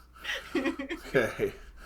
1. All right, what am I rolling to dodge? Or You can roll dexterity plus athletics. Okay. Do you have celerity?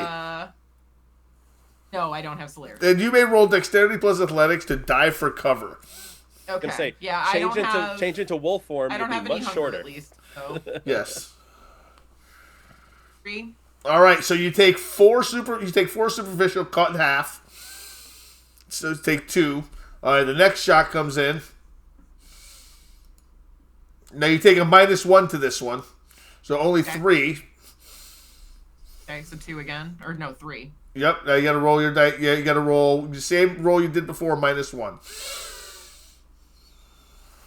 It's going to be a -1 for each one. All right, so 1, 2, 5. Round it up. So take 3 superficial. Okay. All right. Next one. And then just same pull her thing. around the corner? And a Am I gonna -1 sit again. At a -1. Yep. I can't just pull her God back damn. around. the No, corner? you took your. No, you can't. I just So sit is here that and watch her. -1 from the -1 I already had? Am I rolling 4 now? Or am You're I rolling 5 4. still? You're rolling 4 I'm now. rolling It's 4. going down. Yep. God. All right, Ulfhild's about to pass out, guys. No, it's only superficial. Okay. All right, so take 3 more superficial. How much What superficial? happens if my superficial's full? One of them turns into ag. Okay, got 1 ag then. All right, and the last one. Oof. Yeesh.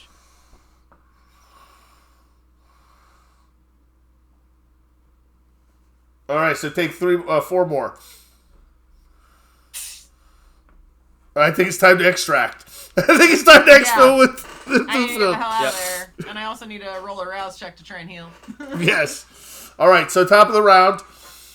All right, so you And get I'm hungry. You get hungry. You heal. So you heal the superficial you got left. How many ag do you have? 5. Jeez. Yeah, that was rough. Hold on. was Hold on. rough. You have fortitude though. Oh, I do have fortitude. You have What is that? fortitude. I think that just changes. Oh, I have toughness. You Yeah, have I guess toughness. that would. Let's see what that would toughness help. does. It's Yes. not super specific, which is annoying. All right, let me read it. There you go. Fortunes. Oh, which one you? Oh, you have 2 of those. You could have re-rolled. Re-roll 2 of them because you have 2 fortunes favored. Okay. So roll the one. Re-roll the one where you took 5 superficial. I just roll 1 dice, right? Because I can only Re-roll roll the one whole dice. roll. Oh, You re-roll okay. the whole What is roll. That was a. I don't even remember how many dice I rolled for that. That was 5. 5. 5. Okay.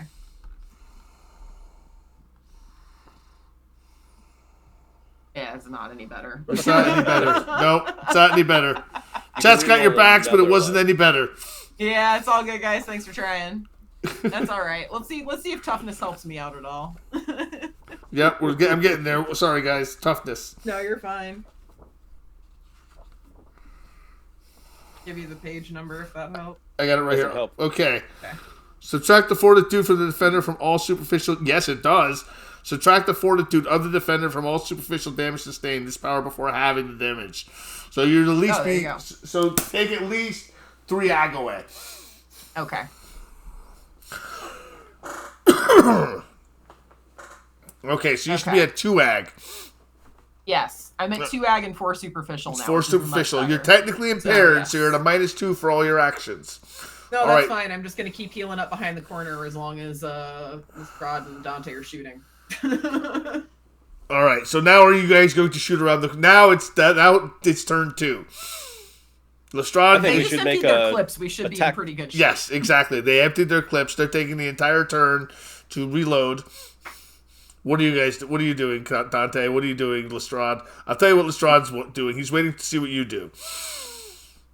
Hell of a tactician. I think we should make a tactical retreat, honestly. I think we should cover our asses and get out of here because Bluefield just got Swiss cheesed. And, well, now that we can see this very well. He says, dark. "Great idea," and he pushes you back down the hallway. But he comes around the corner and he starts firing the automatic weapon at them, Fuck yeah, go Lestrade. giving you cover to you so you can escape. Just rat-tat-tat-tat-tat-tat-tat-tat-tat-tat-tat-tat-tat. Okay, then. And as you hesitate for a second, they reload and they dump an entire clip into Lestrade. An entire magazine. Why is that dependent upon me? And he just tanks it. You're just trying to make Dante feel guilty. He chose his action. All right, let's get out of here, Ulfeld. All right. This whole shenanigan is over, and the Second Inquisition could be showing up on our heels any moment, for all we know. Salvatore, you're in the middle of the dark, but you have your eyes are active. With your eyes active, you can't be an obfuscate because they draw attention. You haven't seen or heard from Valeria since you parted ways at the gate at the catacombs. I need you to make a dexterity plus stealth check to see if you can avoid making contact with anyone along the way. Yeah, no problem. It's a difficulty 5. You would be able to take half, but there's something else out there looking for people. And I need to make a wits plus awareness check for that individual.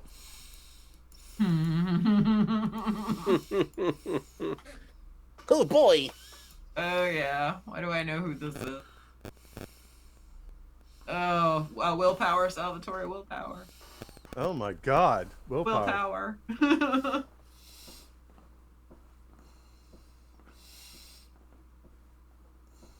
How many can I roll? Reroll. You can reroll up to 3 dice.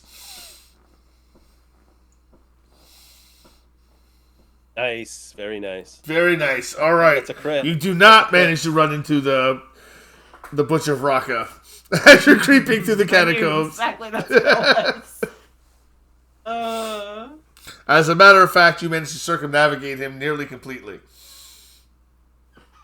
As he dips around one corner, you manage to stop and see him you see the flash of his red eyes as well. As he just looks past you. Barely doesn't notice you as you close your eyes just in time. And he dips down the left passageway. You go down the right. And you make your way toward the ritual room, the room that you expect, that you were told where Valeria would end up having to go to. Mm-hmm. When you arrive, you notice the door's open. It's flung wide open. There's no one inside. All right, go in. Let's see. Find that plate. You see many different artifacts, books, scrolls, maps, different monkey's paw, different things left and right. But you do not see the Yanis plate. Grab the monkey's paw. The monkey's paw. No. Take my a bag. Shove everything I can in the bag. Let's go. Yeah. Loot it. I don't know what's good. Just shove a turn's worth of stuff in a bag. We're gonna go. There are no bags in this room. Just to let you know. Like a burlap sack. No, there's no conveniently placed burlap sack for thieves. Salvatore, you got a jacket on, right? You just take off your jacket, wrap it up like a hobo bag. Yeah, make a benzol. Wrap it up in my waist. I'm still wearing the robes and stuff. I'll pick that up and tie it off. So I've got like a belly sack of stuff. Fair enough. All right. This is turning into like Mr. Biscuit's Marvel Night. I love it. All right, so you make your way back through stealthily, of course, but you cannot use your obfuscate because you're carrying all this stuff with you. So I need you to make a stealth plus dexterity check. Difficulty 5. All of a sudden, this invisible space in front of somebody just drops a bunch of books and stuff. Yeah, oh shit. Evie.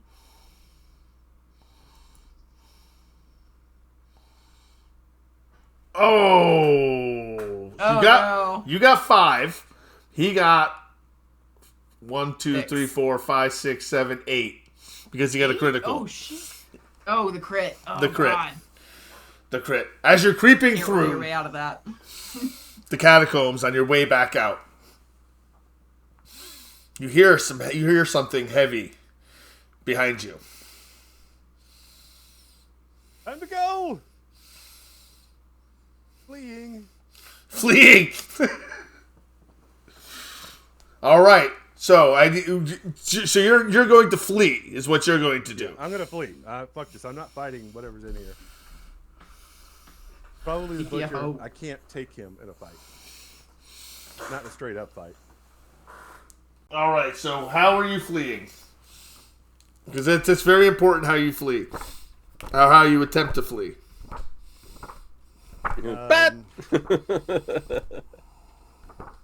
I've got fleetness, and I've got soar and leap for potent. So anything that gets in my way, I'm like parkouring over and through and fucking. You have fleetness? Mm-hmm.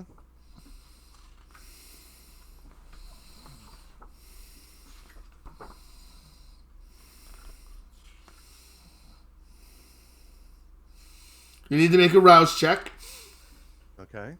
to add your celerity rating to your dexterity for the rest of the turn, which you'll be making it if you're making a dexterity plus athletics check. And I'm hungrier. All right, so you'll be adding 2 to your dexterity plus athletics check to dodge the incoming attack that's coming for you. That's what's represented by your fleetness. Mm-hmm. All right. So as you hear the thud of something heavy behind you, it swings with both hands a very heavy club, maul type weapon at you. Yikes. Go ahead and roll. I'm rolling. 2, 2, 3, 4, 5, 6. You all knew we were getting into trouble here. Oh, that's a crit. 9. So dexterity plus athletics plus 2. So I got 4, 5, 6, 7 successes. No, I got more than that. 4 plus 3 is... Yeah, 7. You have willpower? Yeah, but still. Yeah. I can't keep doing that. Yeah, and you couldn't outroll that anyway. You'd have to get... Crit. You'd have to crit. Yeah, I couldn't get out. You have a fortune. You have a fortune. You have the one That's right, from his retired Mrs. Lever Bravo. You have one banked. You can re-roll that if you want. That's a whole reroll? That's a whole re-roll. You might want to take it because it's a lot of damage. Do it. That takes care of it. It's still not great. It's better though. It's 1 less damage, so it's 7 minus 3. Okay, now I gotta look at a calculation real quick. So that's 3 plus 4 is 7. I gotta look at potence real quick and how potence adds to it.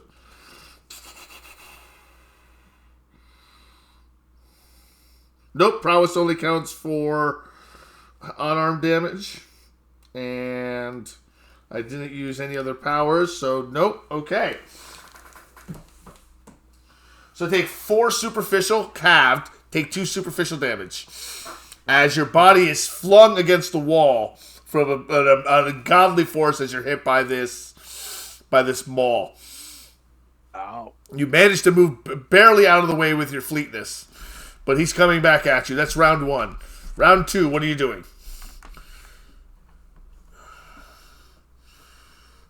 Let's see. I'm fully focused on evading and getting out of here. I'm not trying to fight this guy. So I'm all right. doing everything at defense and escape. All right, so you're full defense, add +2 to your defense plus athletics. Mm-hmm.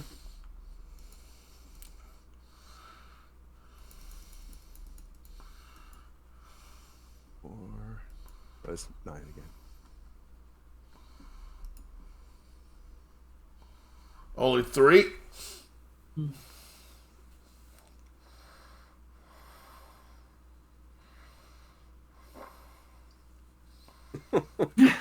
It ties this game. The number ties this game. All right, as you begin to think you're making progress, he manages to hit you just in the back of the ankle, not knocking you to the ground. Willpower. You can't spend willpower. I should probably spend willpower too. No, I won't spend willpower. Go ahead. Spend willpower. How much more do you got? How much willpower do you got left? 2. After this. I love you. Ugh.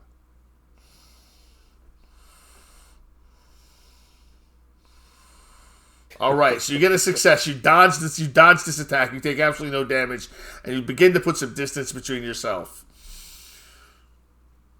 He makes a round. Okay, top of the round. He makes a rouse check, and you need to make a rouse check for me, Jeff.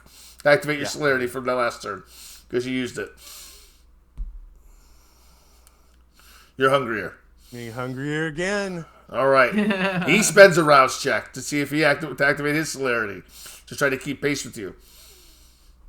Rouse check. He does not get hungrier. Fuck. All right. He is swinging at you with this maul. He's going all out with his attack. He does not get extra bonus dice to it, but he's putting everything he has into it. I'm going to rouse again. He's going to rouse. Fuck, I'm hungry as shit now. So that's what's your hunger at? 4? Mm-hmm. Okay. Wrap yourself around him and drain him dry. No, he's... I can't do that. 4 successes. The dexterity plus athletics plus 2. So, nice. Yes. All right, you dance out of the way. Luckily, as he swings for the fences, and he hits round top of the round. That was the end of round 3. He hits the wall so hard that it causes the ceiling to crumble in the tunnel behind you, blocking the path so he can't attack you any further. Yeah, and with he's doing he's got a specialty in acrobatics. So when he's diving, he's like pirouetting and jumping and diving and all kinds of shit like that. So it looks very cool for those that could see it. Okay. All right, so you escape the Butcher Vraka for now. Extract. All right, as you're beginning to leave, that's when all hell breaks loose. You hear it before you see it. A loud explosion. You don't see it because you're inside the building, leaving. The whole building shakes and begins to crumble around you. An airstrike has just been pulled off on the building you're in. Jeff, you have the hardest time. You have the hardest to get out of the Citadel. You got to run through the catacombs. Mm-hmm. The other 2 of you need to run out of the door and get to your vehicle quickly. Hopefully, not running into any First Light or Second Inquisition on the way out. Yep.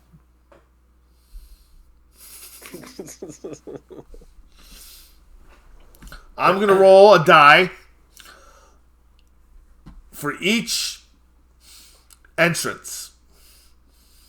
If the roll comes up as a critical success, they're going to be there.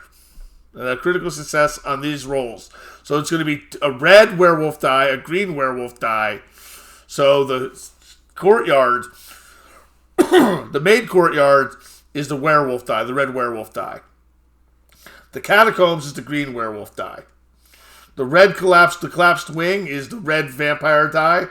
And the chapel tower is the black vampire die. If it comes up as a critical success in either of those, that's where the First Inquisition is going to be. After the airstrike. All right. Boy. Oh, man. Woo. No critical successes. Woo. All right, so no one is going to be running into any Second Inquisition at the door. Yet. Yeah. Ufild, Dante, Victor, as you run out of the door, Victor comes up behind you. His chest is covered in bullet holes, but there's no damage to his flesh. It just looks like marble underneath his tattered suit. And he shakes it off, and he goes, "Let's go." And he runs to the vehicle and gets into the driver's seat. As he's running out, you notice he's being chased by 4 people with rifles. What do you two do? Follow I feel him like and we all get in book it to the vehicle. van, right? Yeah. Book it to the van. You book it to the van. All right, Jeff. I need this. You're under stress. The building is shaking around you. You're pretty sure the butcher might be able to get through that, through the obstruction at some point. And you're running through the catacombs. I need you to make a composure plus athletics check. What's your dice pool? 6. 6. I need you to make 4 successes. I need you to get out of this building. How much willpower do you have left? Plus a specialty in acrobatics. Acrobatics doesn't apply to this. The acrobatics does. You're not acrobatic. There's nothing to parkour through. It's what I'm trying to. Parkour, Michael. Parkour, Michael. I have to call parkour when I do it, though, so when I come over the couch. Make sure you're announcing. All right, go for it.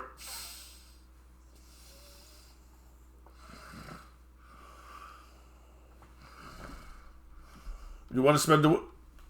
Oh, you have so many hunger dice. All right, so you're running through. You're running through the catacombs. You get lost once. You turn down a left turn when you should have turned right. You're dropping things out of your makeshift bag as you're running. And you hear heavy footsteps coming up from behind you. He's gotten through already. He's not close enough where he can get to you, but you can hear it. You can hear heavy footsteps running in from behind you. Gotta keep moving. Gotta keep moving. I gotta put distance between me and that dude, or I am fucking meat. All right. From the entrance, a huge burst from the Chapel Hill entrance. A huge burst of flame comes flooding out of the entrance that you had just ran through, incinerating the 4 guards that had been running out. Just a massive fireball as explosions begin to rock inside the building. As you see another shriek of what appears to be almost lightning from the sky. To Ulfield, it might as well be lightning from the sky. Strike the building again. And then another. And then another. And then another in quick succession. Boom, boom, boom, boom, boom, boom. Salvatore, are you out yet? No. No, I'm not. Give me another dexterity, a composure plus athletics check. Last one. 3 successes. Can't take half, though, because you have 4 hunger dice.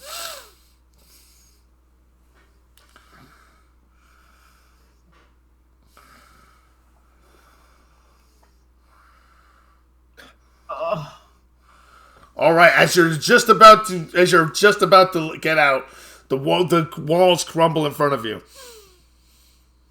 blocking you with large stones. You may have time to lift them because you do have potence, but it's going to take you some time. Yeah, I'm going to have to try and dig my way out. This is eating up time I don't have.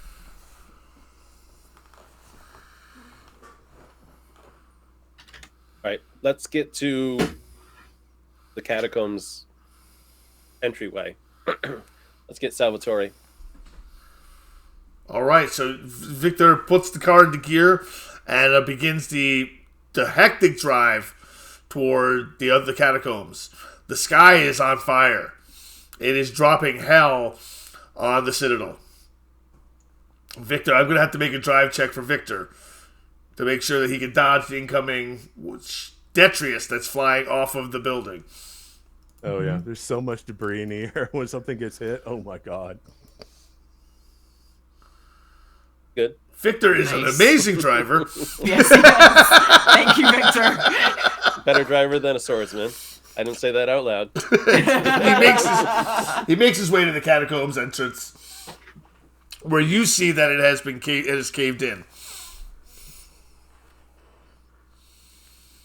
Salvatore, are you in there? I'm blocked. All right, I'm gonna put all my strength into helping to lift these stones out of the way, trying to take them out. All right, both of you give me strength plus dexterity checks. 6. Oh, okay. I'm looking for it in the wrong section. How much to lend? Oh, I don't even need 2 hunger. I only need 1. But yeah, I got 2. That's 1 hunger. No, you. Okay. All right, so you begin lifting you begin chucking the boulders away from the entrance. And Salvatore, you're doing the same, chucking them back, but you hear footsteps behind you. And you see him. In the dark, standing there, tall, face wrapped in the same just ugly mug from before, face wrapped in gauze, dragging the giant maul behind him. And you're beginning to see light on the other side as Ufild is pulling rocks. What do you do? Can I dive through? It's not quite big enough yet.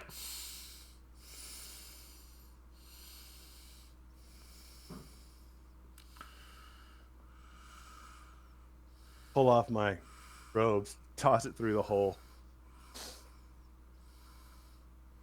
Cock the guns. Turn to face the butcher. Okay. Naked. Just unload that clip, and I'm gonna keep digging as fast as I can. And I'm going to charge into battle. All right. Are you have a gun, right? Oh, I do have a gun. You do have the MP5, yes. I'll just flick. All right, so make a composure plus firearms roll +2 because you're emptying the magazine into him. 4, 6.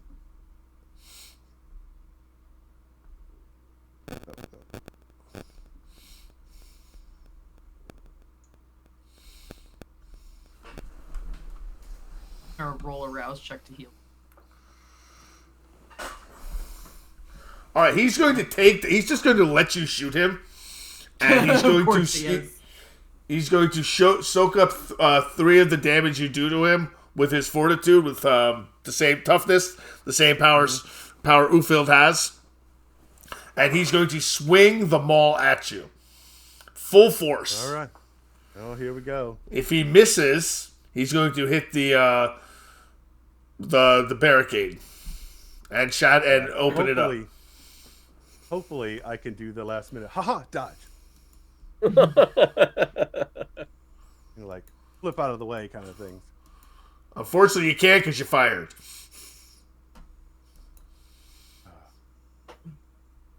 Ooh, critical. He swings hard, two-handed, drags it from behind him. Ooh, just brings it slowly but quickly at the same time. It's almost as if it's in slow motion. He swings it into you, driving it deep into your chest. It's a critical success. So he does 4 plus 1, 5 plus 3 is 8. So he does 4 superficial damage to you as you go flying through the barricade. And the Butcher of Raqqa is now standing in front of the 3 of you. And Salvatore, who's come flying through the rubble, landing on his back out in front of you. And he just steps through the rubble, pushing it aside, and he's just ready to go. Basically, as soon as I have a clear shot at this guy, well, as soon as I see that someone's coming out, I'm gonna hold my hand up to Lestrade, throw me my damn axe. And I, in turn, am gonna throw it straight at his chest. All right. So you're gonna give me a dexterity plus athletics check. And I have a specialty in axe throwing. Health. So anything more becomes aggro, right? Anything more becomes aggravated damage unless you start healing with. You're in bad shape hunger wise. All right, so you got 2 6. I'm gonna spend a willpower. You're gonna spend a willpower. Reroll 3. I have 1 willpower left, so no more willpower for me. But I basically just want to I want to throw it at this guy, hopefully hit him, and then we're gonna fucking get out of there. I was trying to slow him down more than anything. Oh, that's a critical. You turned it into a critical success. He's going to attempt to... his role is going to step forward and hit you with his. Fair enough. Fair enough. But you have a total of 6 successes to start with.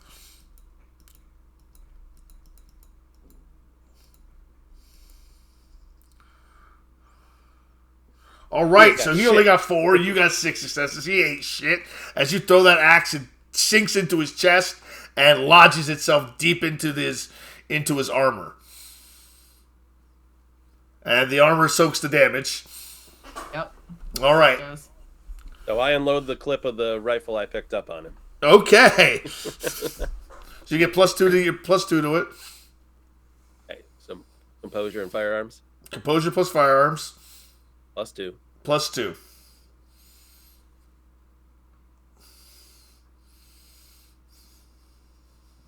I ain't shit.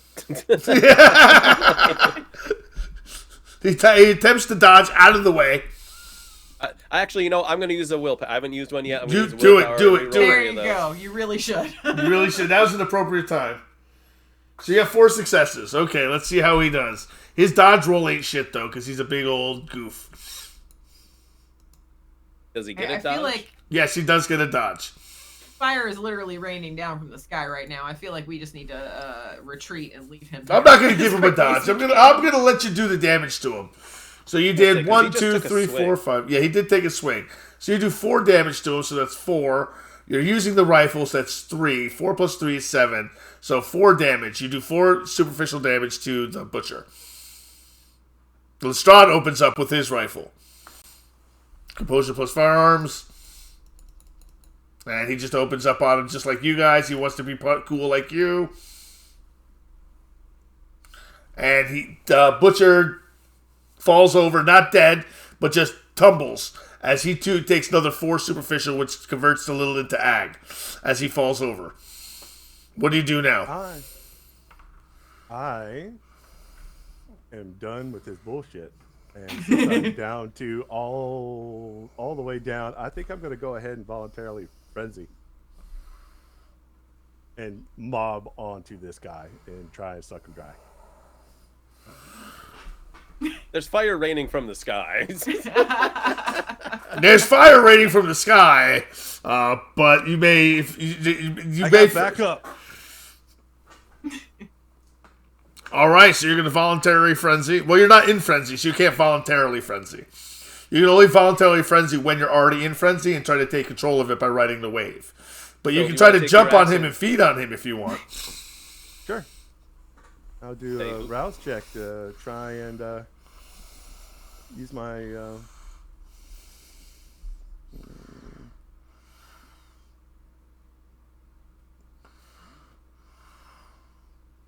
I'll use my fleetness. Give me some extra. Well, the fleetness adds to your dexterity. To dodge. Doesn't add to your attack. Yeah, but I'm going to be dodging as he's trying to fight back. Well, yeah, you make that means you make an opposing roll. So you're attacking to grab him, to bite him. He's going to be swinging at you to stop you from doing that.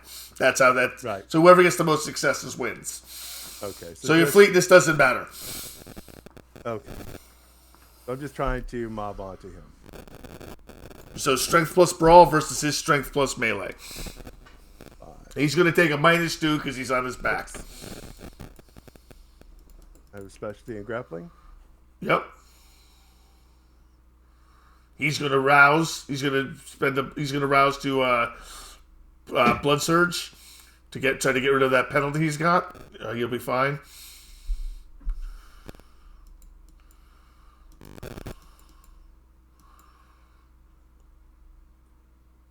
So that's 5 successes.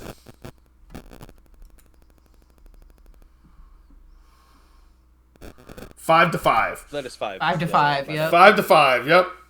So he swings his hammer up at you as you try to grab him. You don't manage to take control of a grapple. He manages to bat you away, but not enough to do damage. You each take 1 damage each. And he spends his partial action getting back to his feet. Ufild, you have an idea of what Salvatore was going for. Did you lose blood from that A rouse check, Salvatore? I didn't rouse. You didn't rouse. Okay, that's right. You didn't need to. You didn't need to. Yep, you didn't need to. That's right. I am once again gonna blood surge.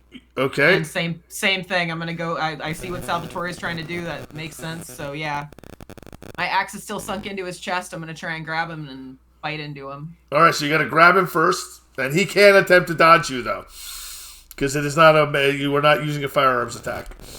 Yep. Okay, so what is that? Strength plus brawl? Strength plus brawl, yes ma'am. Sorry, that was just a habit. At least I'll get close enough to pull my axe out of his chest, is what I'm thinking. Like, if I fail at grabbing him, I can get my axe back. You grab him. Yeah, you got him. You got him. You got to grab. All right. Good job. Sinking my teeth into him as soon as I can. All right, so Dante, what are you doing? No, I'm going to join the club. I'm going to wrap my fangs right into him. Strength plus brawl. Yeah, we'll see. Hey, crit. You didn't get a crit. Yep. All right, so you grab onto him too. So all three of you have grabbed onto him. Victor wants nothing to do with this. He's not getting involved in that. Some high resonance blood right there. All right, so top of round 3. Diablerie, but she's going for it. Top of round 3. There's nothing he can do except try to break the grapple. So he has to make one roll, and you all have to make a roll to see if he can break the grapple. If he breaks the grapple, he's going to use blink to move. That's his secondary action. He's going to activate blink. So I'm rolling the rouse check for blink right now. And so he's activating celerity. He won't be able to blink unless you are no longer grabbing him. You've got him spooked. So the rouse check. All right, so he activated blink. That means he cannot. Hungrier from us three latching on. You haven't bit him yet. No one's bit him yet. Okay, You've grabbed him. You've all grabbed him. If you bit him, you'd be doing damage. All right, so everyone needs to make a strength plus brawl check. He cannot blood surge because he just roused for celerity. I got 3. I can go ahead and blood surge though, can't I? Yes. Or is my blood surge still like active from last turn? I don't know how that No, works. it's a new turn, so you have to blood surge again. Okay. The blood surge again. Nice. Still doing good, What not does the getting blood hungry. surging That's do? good. Blood Adds surging 2 d10s to my roll. adds two dice to your dice pool. Can I blood surge? If you're at hunger 4, you can, but if you're at hunger 5, you can't willingly. I'm at hunger 4. All right.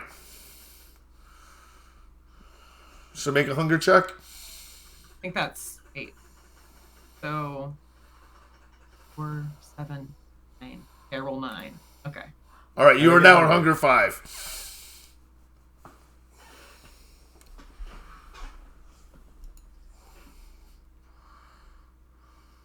All right, I get 3 successes.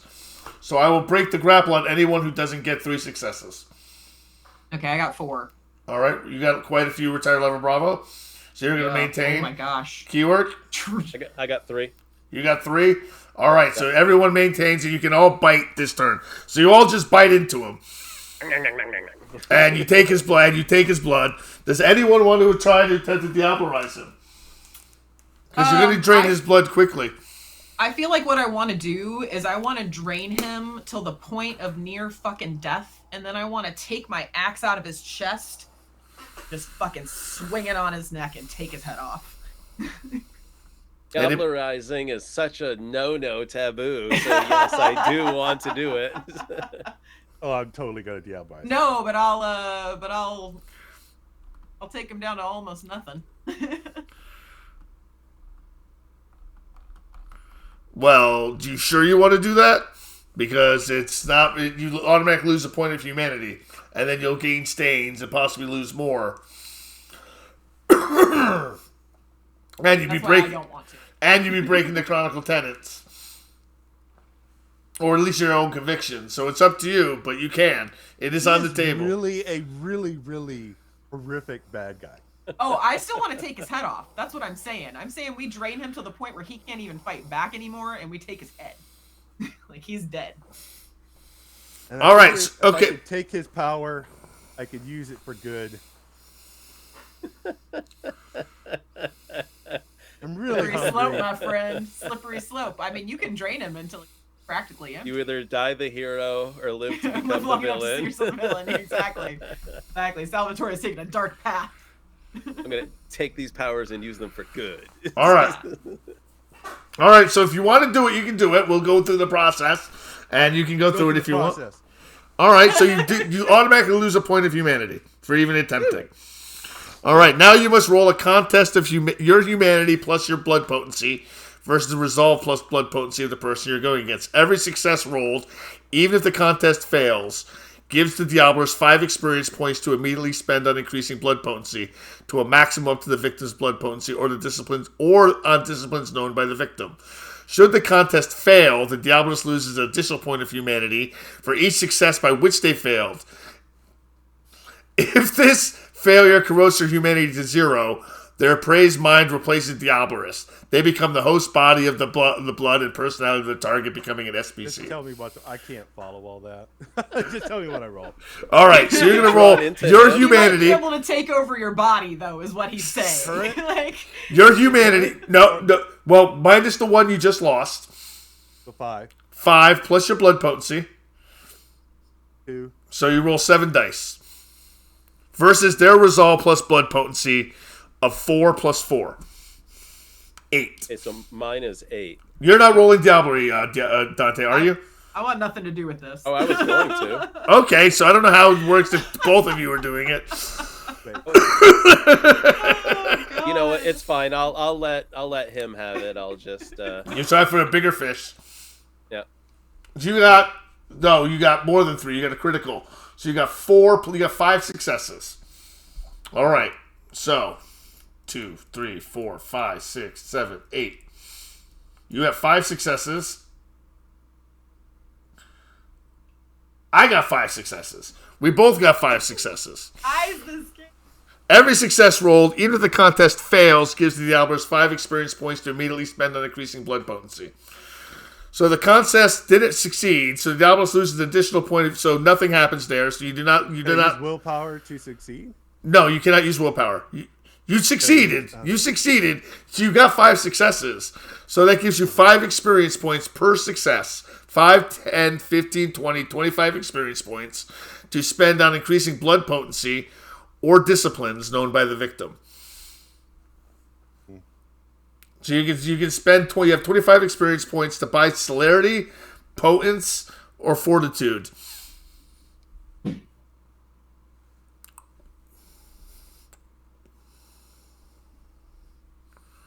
Like right now?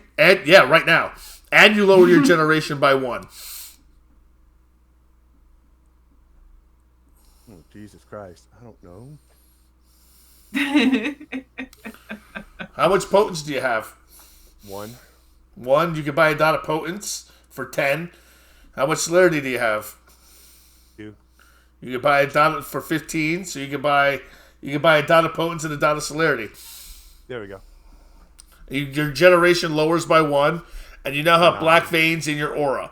They persist for a year, or if the Diablos generation was higher than the praise, they persist for a number of years, equal to the original difference in generation. His generation was generation 8. Your generation is, what was your generation? I was 10. You're 9. So there's for 2 years you'll have black veins in your aura.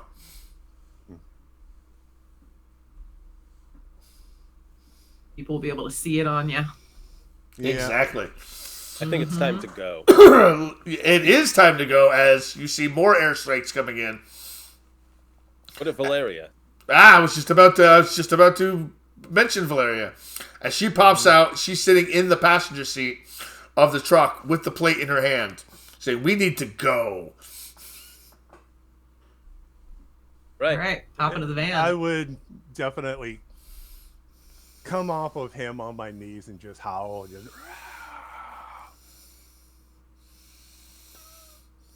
I'm gonna grab Salvatore like by the back of his jacket and just kind of like heave him into the van with me. Yep. Not gonna resist that. I'll grab your axe. You're muted. I didn't hear what you said. Oh, I said I'll grab her axe. Okay. So Victor gets into his seat and he just looks He doesn't look pleased at what just happened. But he doesn't say anything.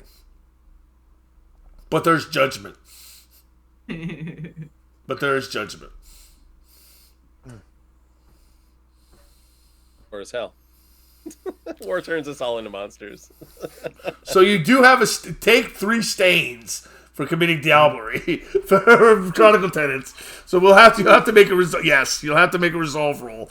I mean what's the name of that roll? But we are going to tie it up here for tonight. We're gonna end on a murder, on a diablerie. Soul murder. Yeah, murder. How was that? Everyone have fun tonight? Yeah. Oh yeah. Good. I can't believe we made it out alive. Holy shit. Teamwork. It all comes down to teamwork. Teamwork makes the dream work. Exactly. All right, so we do have a remorse roll to make tonight. Any characters with any stains marked on the humanity track at the end of the session makes a remorse test. Roll a number of dice equal to the unmarked, unfilled dots on the humanity tracker. I'm at 5, so that means 5. So you have but you have 3 stains. So you have 2. So for example, a character with humanity 6 and 2 stains would roll 2 dice. You're rolling 2 dice. The minimum number of dice is 1. So you got 2 successes, so that's fine. You are good. You do not. At least the character has suffered enough guilt, shame, and regret to retain their current humanity. They remove all stains. If the remorse roll results in no successes, the beast is won, but the beast did not win. All right. Yes, you do got to build up more points. Got to watch more shows. Excellent. So what did everyone think of tonight? We're going to start with Ufild, played by Nerded Art. Man, what a night. Yeah, Ulfield is pleased, I guess. Seems like everything went off the way it should. We got this plate. Citadel is, burning, I guess. Hope, fingers crossed. But he's dead that needs to be dead. I don't know. Right? I don't know. For all I know, they're all just hiding out and they're just fine. Keywork, what'd you think of tonight? It was fun. I liked being actually viable in combat and not dying and not almost dying, even though Dante went into a building that he knew was going to be hit with bombs from the air. But, thankfully that worked out. And thankfully the Second Inquisition decided not to do a boots on the ground invasion. So, From those. Lucky. You got real lucky. No kidding. They wanted to soften them up first, and we lucked out for it. So our little heist, despite all odds, somehow survived. Was successful. So, woohoo! What was your favorite part of the night?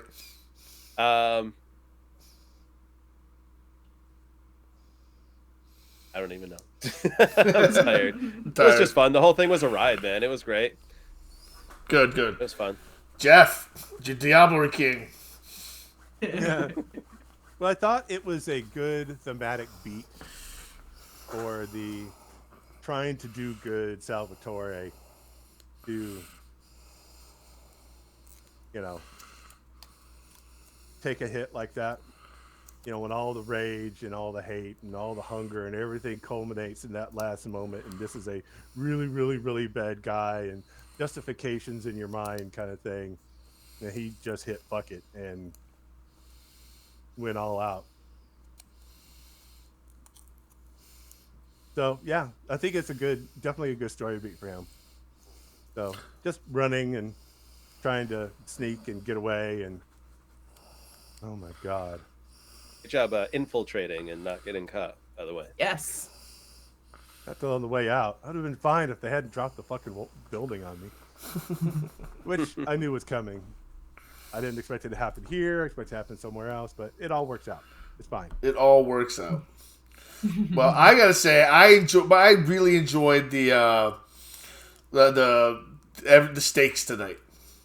Mm-hmm. I enjoyed the stakes. There was a couple chances where people could have died. Mm-hmm. But it got hairy because humans with guns are scary and should be scary. Even though you get to have that superficial damage, it only takes twice. It only takes 2 shots to really do it. Yep. Yep. especially if you're not healing regularly, or getting hit by a giant maul does it to you too. Yeah, dude, he fucked me up. All right, so as a shots took him down. As a quick update for Wraith, we won't be here on Saturday. I'm going on a mini vacation, so we will be back again doing tabletop RPGs next Monday for Vampire the Masquerade again. I'm going to try to be live this week doing downtime stuff as well as playing some Fallout with friends, or I'm waiting for maybe another new game. I'm going to wait for someone else to stream it first because they want to, so I'm going to wait. But then I'll play it once they get their streaming on it. Then I'll bust in on it. But I'm thinking of doing Kingdom Hearts Change of Memory this week. So I'll try the retroactive challenge, see how that goes. I heard it's a card game. So yeah, maybe I'll play that one alongside you or something. I don't know. All right, that'll be fun. Yeah. All right, everyone. Let's go find some place we can raid. Let me take a look. Let's see.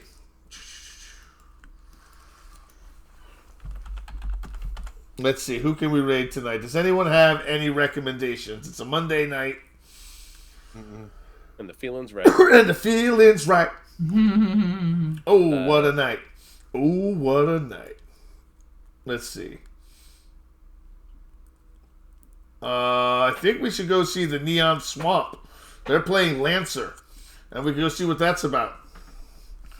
Let me go. Fun. It's Lancer. A mech game. It's a little. I don't get the system of it, but I dig it. So. All right, so we're gonna raid the Neon Swamp. Is it the? Yes, it's the.